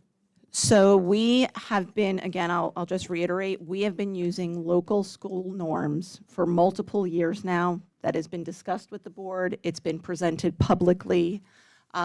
We have been following that best practice. Those are district students, and we drill it down to the school level. And we have been doing that for years. So we've been following the same thing this year that we've been following for the past several years. We cannot put a specific number to these scores because the way we identify need is based on percentiles. So it's not a hard and fast gatekeeper kind of process that we use. That's what we were told we absolutely should not do. So it should not be, you must score an 850 on your NJSLA in order to receive tier 2 services or tier 3 services. It is based on percentiles. So that is why it is very challenging to give a hard and fast rule of you need this number, this number. Clearly we're told that's not how it should ever be. That's what Dr. Thomas explained to us. And so those are the answers to some of the questions that have come up. So just a clarification, because I'm still not quite getting it. When you say we've changed it along the way, and I'm just trying to hone in on like what it really is.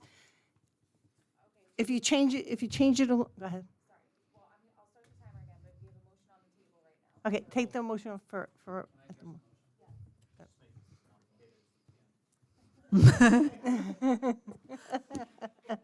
Everybody's glad they came. Your motion is considered a subsidiary motion, and it is against a primary motion.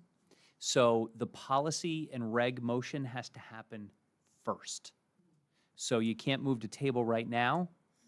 The chair can't recognize it yet, but certainly when we get to that section of the agenda and there is a motion and a second to approve the reg change, you can then make your motion to table and it can be considered if there's a second then. Point of information, I'm confused. My question is, Are you recognizing the point of information? Yes. Okay.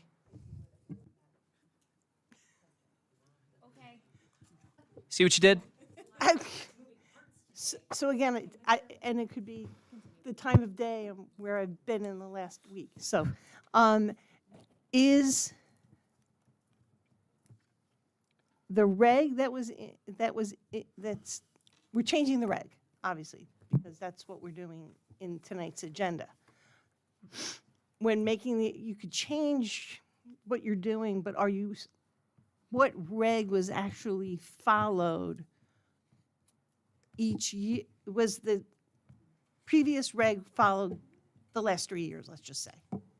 And now we're changing it, and at what point does this new reg go into effect that there's going to be some changes? I don't know what the changes are, but it's like something's going to change, but why are we doing it now and not necessarily this past September, or why don't we start it next September?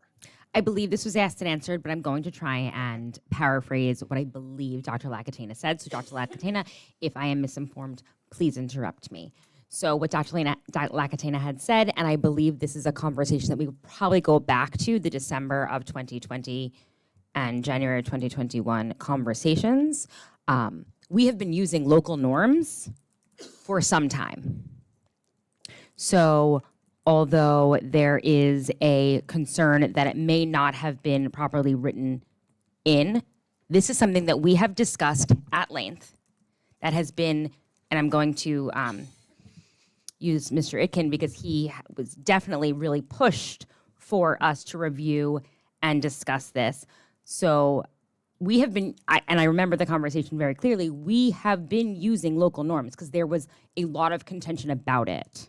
So we have been using school-based norms since at least 2021. So I don't think that there is necessarily a specific answer, are we using the current reg or the old reg? Because we have been using local norms since 2021. I think that is the only answer I can provide you, is that that has been the criteria. We are using local school norms. Okay. So the only question would be is why are we why do we have a first reading of a regulation, and what's the difference between what's the Dr. Dionisio. So I can answer that. So the district, you've gotten a little bit of background as to the local norms, and the regulation is being followed. It says the comparison in the district. The new regulation with the revision is just being much more specific to reflect the practice that has been in existence, that's been discussed here at the board level and in public and communicated out and been the practice for several years. So it just provides more clarity and transparency to the community around the details of the students and the criteria and how they get accepted into the G&T program. Point of information. Hold on, we still have to let Ms. Yerman finish her motion, at which point I'm going to tell you that I second the motion then. so that you have to wait. So there is no motion. Okay. But that's what I was going to say. I wanted to clarify what Dr. Dionisio said because that's point of information.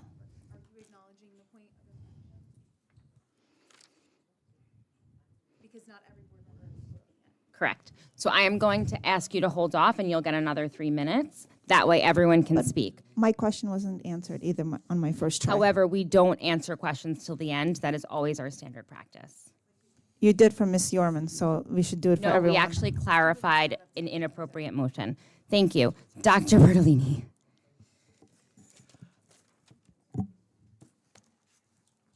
I probably in committee approved the gifted and talented, but after some thought, I'm uncertain on the local norm versus the district norm. And I think maybe we could, is Ms. Thomas the person that we hired? What's her last name? Thomas?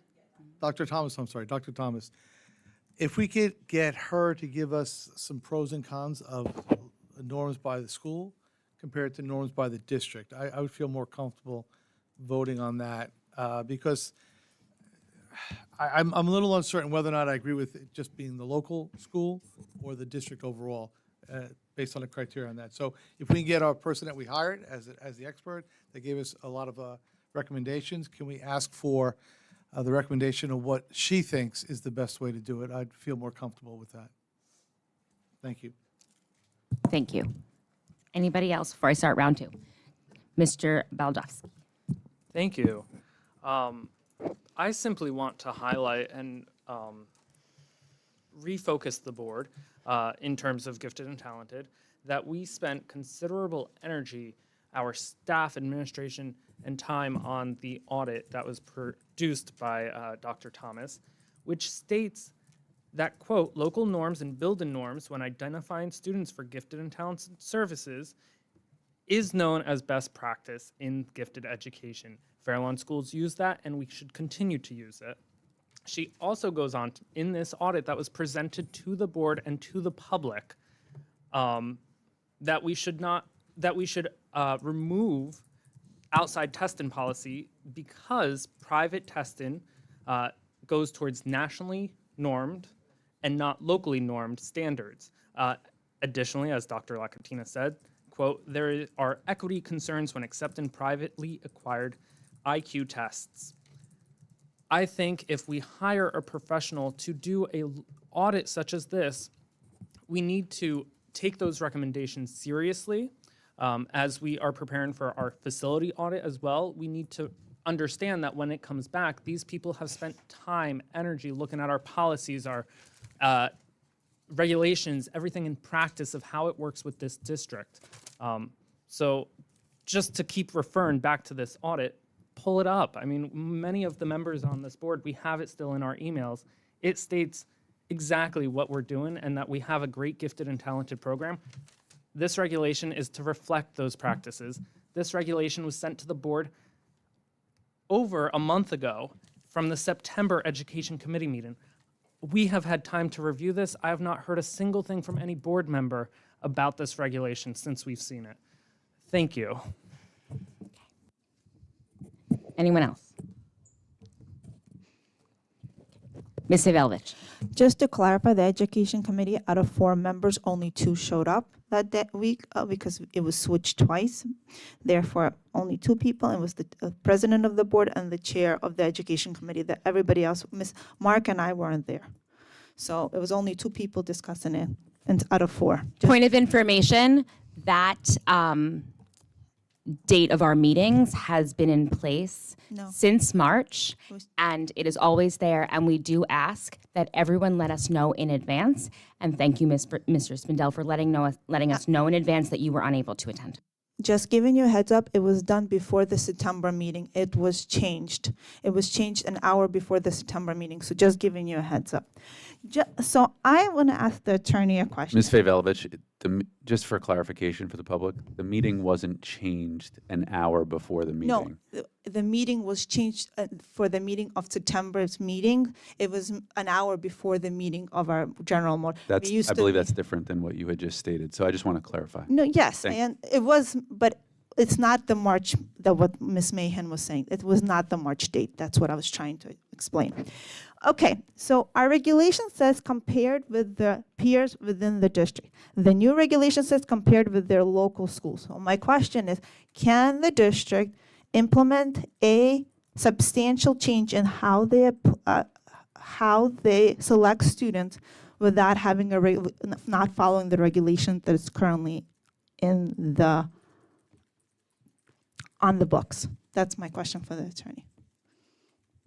So my other concern is, as I said again, the geography of a student should not be determined if they're gifted and talented. All our schools should be on the same level. All our schools should be using the same curriculum, and therefore I feel uncomfortable having local norms because everybody should be on the same page.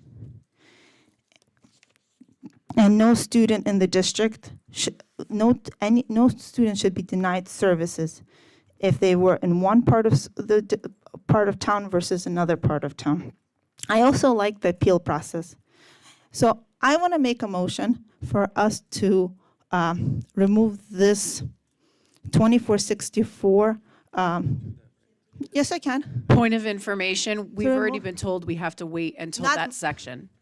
No, We've we already can been remove told. it, but we can't. We've already been told to wait for that section. Oh, okay. I'm sorry. I misunderstood. I also don't understand. So the COGAT test will be given every single year. That's why I didn't understand that either. So I wanted to clarify that. And the criteria says on the PowerPoint presentation that was given to the parents in September, it says that it doesn't really explain what testings for which year will be provided. Also, the New Jersey state states that K through 12, we should have gifted and talented program. And the regulation only does gifted and talented, which is the reach from grades 1 through 6. And I know Ms. Thomas did I'm sorry, I'm talking. Is there a way I can finish? Ms. Meredith did an evaluation only 1 through 6, but our regulations should include the criteria to get into gifted and talented from 7 to 12, and nothing states how can kids get into the honors program from 7th through 8th in our regulation, and that should be spelled out. Thank you. Dr. Bertolini.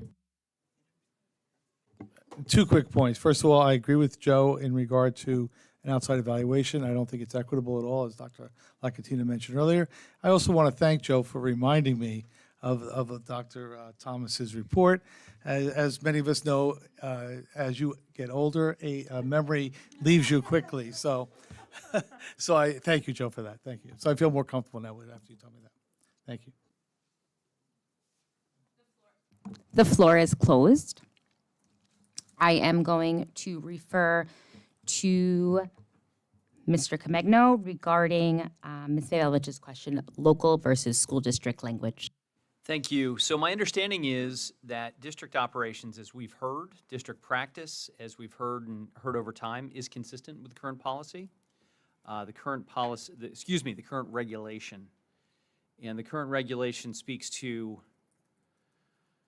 consideration with comparison to their peers within the district, I understand. I'm sorry, that's not correct. That's not what it said. Can I answer the question? Respectfully, their peers within the district. The proposal is to, and the recommendation, I understand this went before the committee and we've heard tonight, is to clarify, so there's no question about what that practice is. And it does not change their or peers. It notes their local parentheses school peers. So that's my response. Thank you. Dr. Dionisio. I have nothing further. Okay.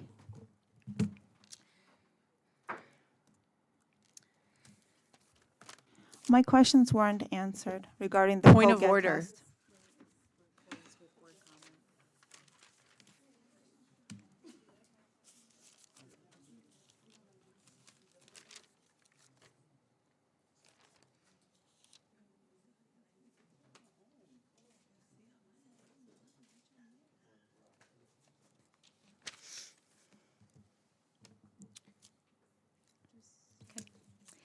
Can I get a motion for 3A? So moved. Roll call. Mr. Baldowski? Yes. Dr. Bertolini? Ms. Brown? Yes. Ms. Vailovic? This is for 3A? No. Mr. Rosenberg? Yes. Mr. Spindell? Yes. Ms. Yerman? Yes. Mrs. Mahan? Yes. Motion passes. Can I get a motion for 5A through E? So moved. Roll call. Mr. Baldowski? Yes. Dr. Bertolini? Ms. Brown? Yes. Ms. Vailovic? No on 5B and no on 5D. 5B and 5D? Yes. Thank you. Mr. Rosenberg? Yes. Mr. Spindell? Yes. Ms. Yerman? No on 5B and 5D. Yes on everything else.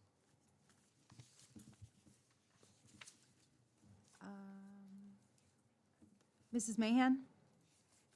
Yes. Motion passes.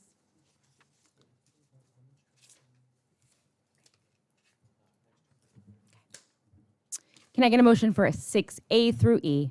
So moved. Second.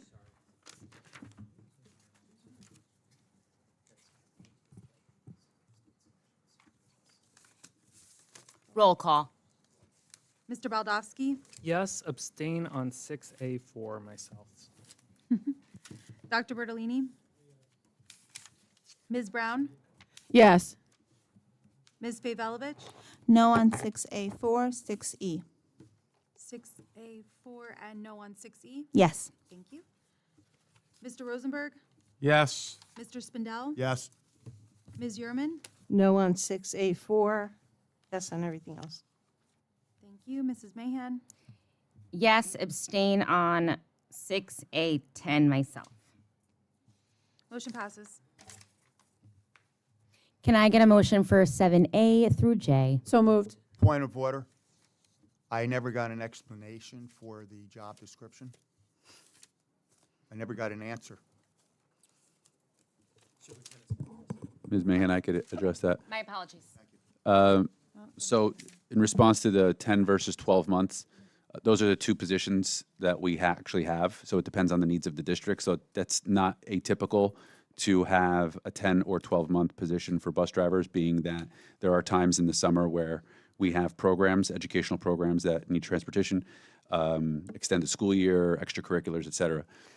As far as the question that you had or the comment that you had related to salary, that's guided by the collective bargaining agreements that the board approves with the maintenance, custodial, bus drivers. It's all part of that salary guide structure. So that's what guides the salaries for those positions. Can I just ask if it was written in that particular job description, what you just stated? I believe it references the negotiated agreement. Does reference? Yes. Yeah. Okay, thank you. You're welcome. Thank you.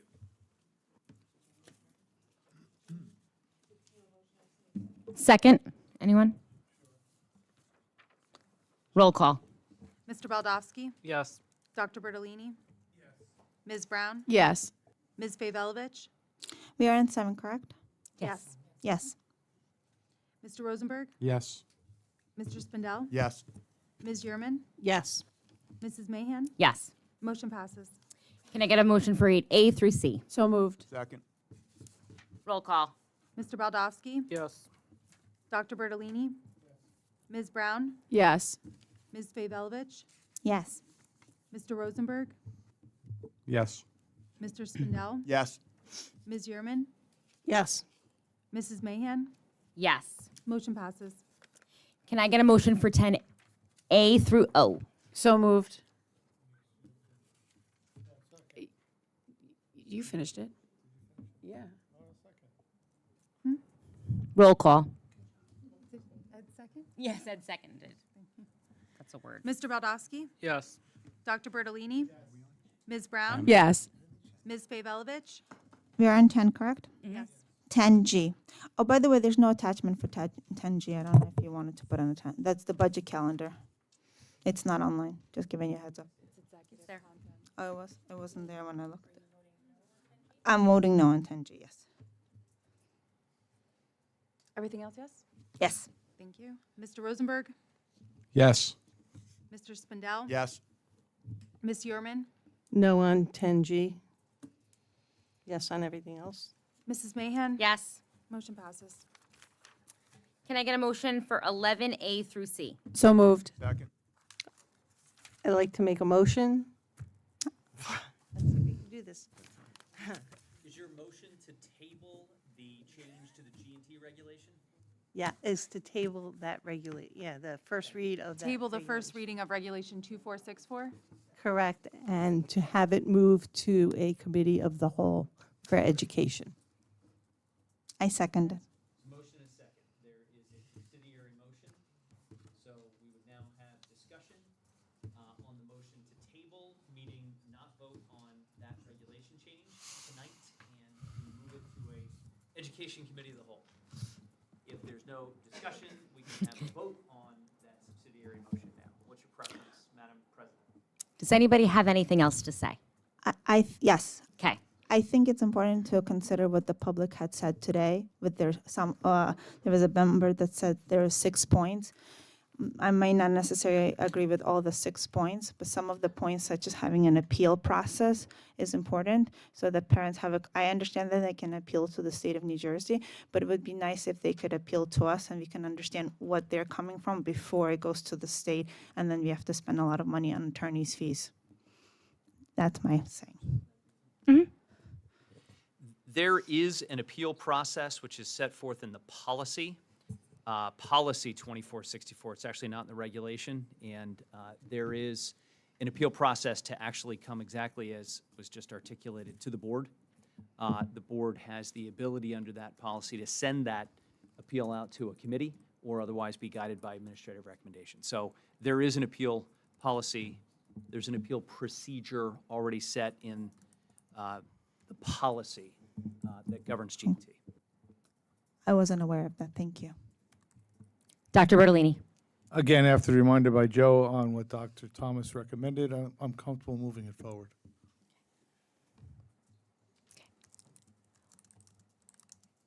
We're going to move to a vote on the current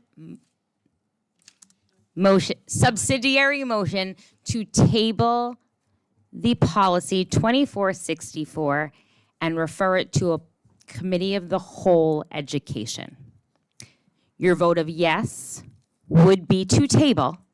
Your vote of no would be to move forward and vote. And just so we're clear, it's the regulation. On the regulation, my sincerest apologies. Again, a vote of yes is to table and refer. A vote of no is to move forward with the agenda as is. Roll call. Mr. Baldowski. No.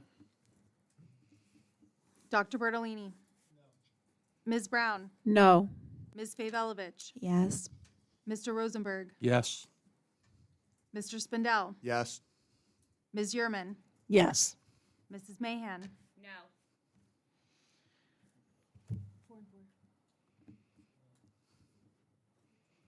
Motion fails. Motion fails. So now we would move on to discussion of the primary motion, which is 11A through D. So can I get a motion for A through C? That's already been moved. We already had a primary motion, I believe, did we not? Yes, we had a motion by Jean, second by Mark. Yep, so we have a roll call then on 11A through C. No, D is when I call the roll. Roll call. Mr. Baldowski. Yes. Dr. Bertolini. Yes. Ms. Brown. Yes. Ms. Favolovich. No on all of 11. Mr. Rosenberg. Yes on everything except no on R2464.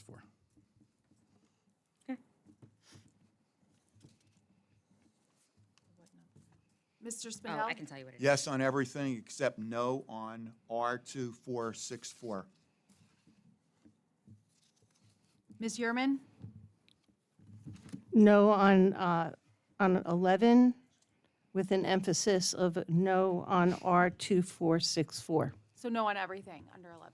with an emphasis of R2464. Mrs. Mahan. Yes, please note that that is 11A R2464 for your Thank you. notes. Apologies. Thank you. It's 4-4. It's for, yeah, same thing. Wait, hang on. 1, 2, 3. Exception of R2464, correct? Yeah, everything passes except regulation 2464. Because, So- well, it's 4 and 4, but you said that motion fails, right, when it's split?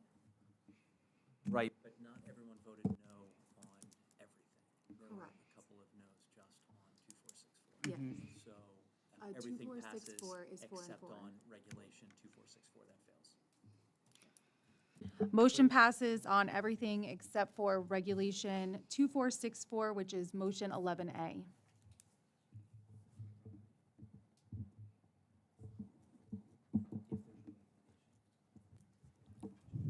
We're not going to have any crosstalk. If you have a question, you can ask said question.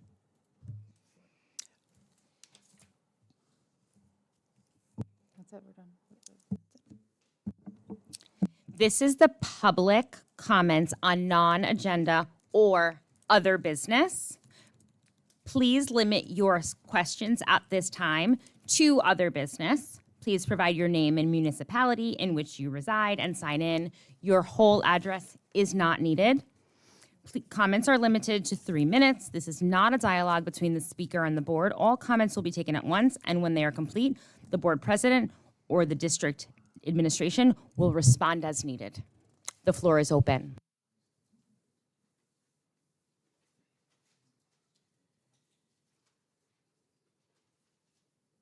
Can I make a public service announcement? Point of baseball. Sure. The Yankees are winning 5-0. Thank you. I would like an award for being here tonight. Okay? We'll note for the record that you're not watching it on your phone. No, I'm just being updated. Dr. Dionisio, is there anything? Oh, thank you, Ms. Weinstein. Sorry. Bring AirPods next time. Oh, I don't have to put my name again. My name's already You in do the not. book. First, I wanted to, it seems like a lifetime ago, but thank you to all the board members who volunteered at our Fairlawn High School PTA Fall Festival, our 3rd annual one. It was our most successful, so thank you to the public for coming out and supporting us. Raised great amount of money for all of our students for our project graduation projects. The money gets split across the 4 grades. It's really wonderful. It's a great boost for the freshman class coming in. They have a nice little pot of money to start off with. And so thank you so much for coming out and for spending your time with us. It was a really great day, so thank you. My other question is in regards to the rebranding. I just want to make sure that this isn't going to hold up anything regarding apparel sales and other fundraising items that we do throughout the year. I know that it's going to hold up the sign at the high school being repaired because that needs to be replaced. But I'm wondering where we are with all of that, and I hope it doesn't hold up anything else in regards to either fundraising that PTAs have to do in their respective schools, and also with graduation and all that other fun stuff. Thank you.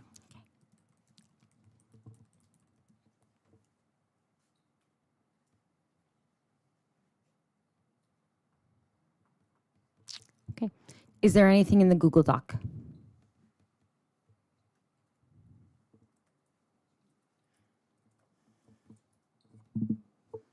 There are no other comments in the Google Doc. The floor is closed. I will now open the floor to board member comments on other business. Ms. Vevalovich. So my question is this. Forest is turning 100 years old this year, and I know the administration with the council planted a tree this week, I think. My question is, can we have a board meeting or somehow to celebrate 100 years for them? That they did that their school turning 100. Can we have a board meeting or can we have some kind of recognition this year to show that they're turning 100 years old in some way or another as a board? Like having a board meeting or having something else. So that's my first question. My second question is, I think we should have a policy if 50% of the the committee members can't attend a meeting, that we cancel the meeting. Because I think it would be more fair so that everybody would be there during the meeting. And the last thing is we have a policy 0155 that says the whole education committee shall meet, I think, 2 times a year. We haven't met this year, so I was wondering when will we meet? Thank you. It's again, the whole, not because Dr. Bertolini just giving me the dirty look.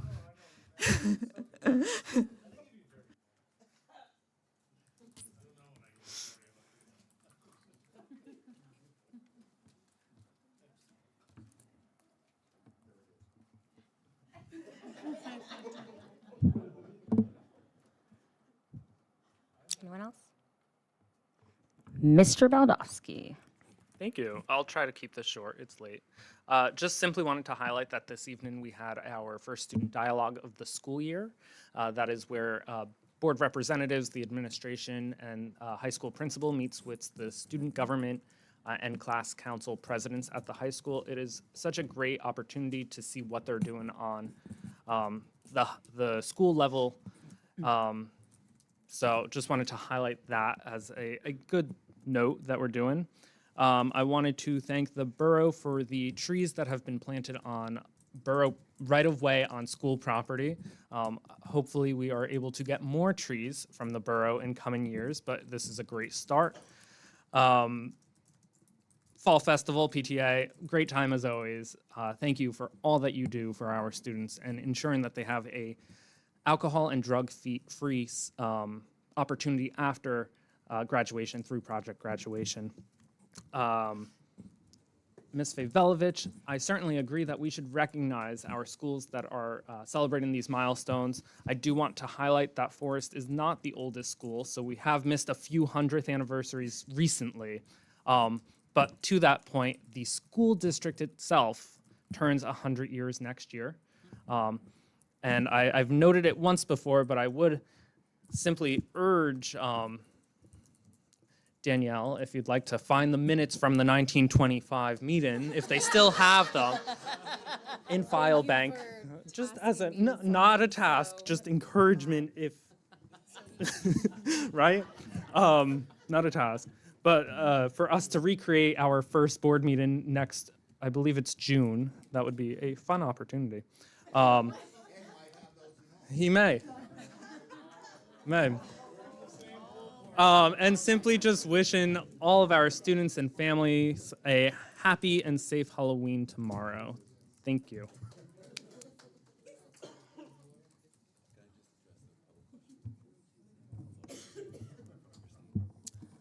Yes, of course. Dr. Bertolini and Mr. Rosenberg, we are just going to hold off for one moment so that we can address and answer your question. Christine.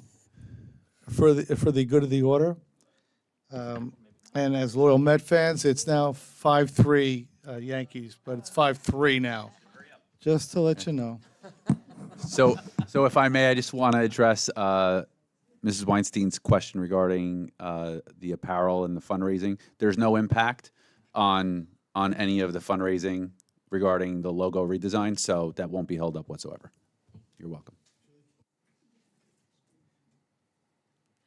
Just Dr. Bertolini. just an apology. I didn't get the update except from the woman over there. It's now 5-5.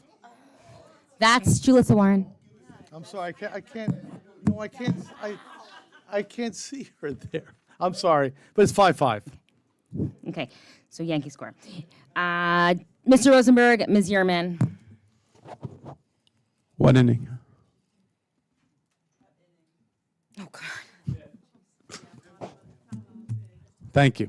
I want to. I neglected to say it during before the agenda. I really, if you look at the agenda tonight, there was 2 things that stood out to me. One thing was the amount of school trips this year, and I want to thank the teachers for planning these great trips for our kids. I want to thank the PTAs for the ones that they sponsor. I also the other one was the number of gifts from PTAs and others that were in the agenda. Thank you very much. It's very much appreciated by the kids, certainly, and et cetera. I want to mention that I got a lot of good feedback on Diwali celebrations at our school. How nice these celebrations have been, and how they've taught the kids how to get along together, and how to really celebrate everybody, basically. And I'm sure, Dr. Dionisio, you planned this out for our teachers, that Diwali happens to be the day after Halloween, and I spoke to some teachers that are so happy that they don't have to be at school the day after Halloween. Kudos for the planning that went into that. And that's it. Have a good night. So, noting the famous phrase that Rome wasn't built in a day, I'd like to make a recommendation, whether it's the task of the Board of Education or whether it's the task of the administration, I leave that open. For my first point is I think we should have some type of social media policy regulations of which platforms as a district we want to have accounts with and post accounts. That is not what I thought you said.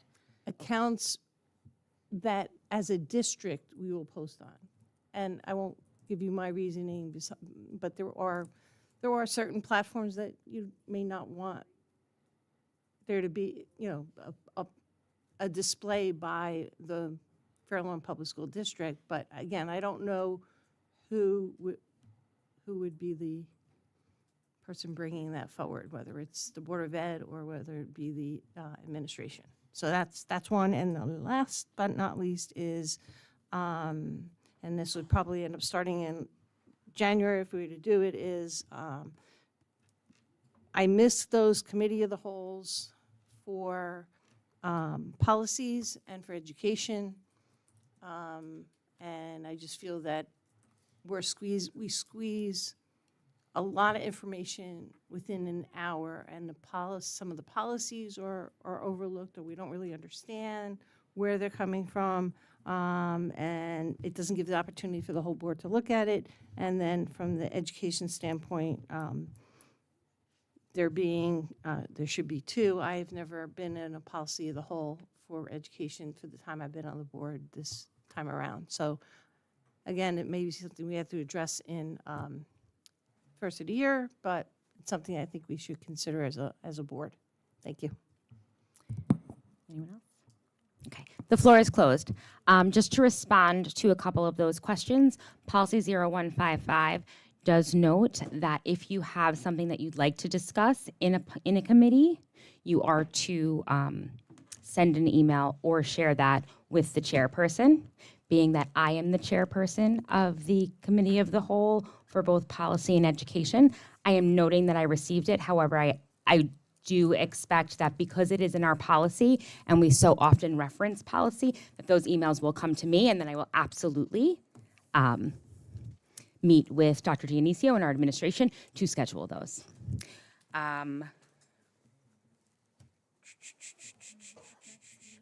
In regards to Forest turning 100, I did know that it was next year. However, I think it is a great idea that we do some sort of celebration.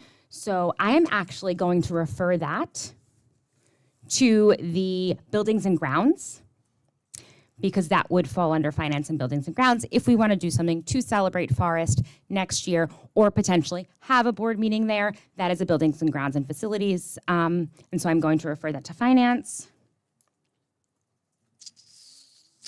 In regards to recommendations for social media policy, policies fall under us.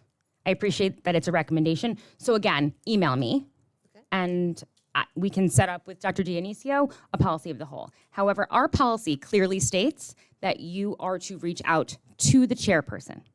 So just do that. I've never not had an issue. I have been here in this role for roughly almost a year. And every topic that is either brought to the attention, I have referred to the chairperson on your behalf. But our policy, if we're going to go with focusing on what the policy states, our policy states that you are to directly reach out to the chairperson. So I'm just asking that you do that. Today was very long, and I take lots of notes. But please follow up with your chairperson if you have questions and you would like to refer a topic to a committee. I think I got everything. Hold on.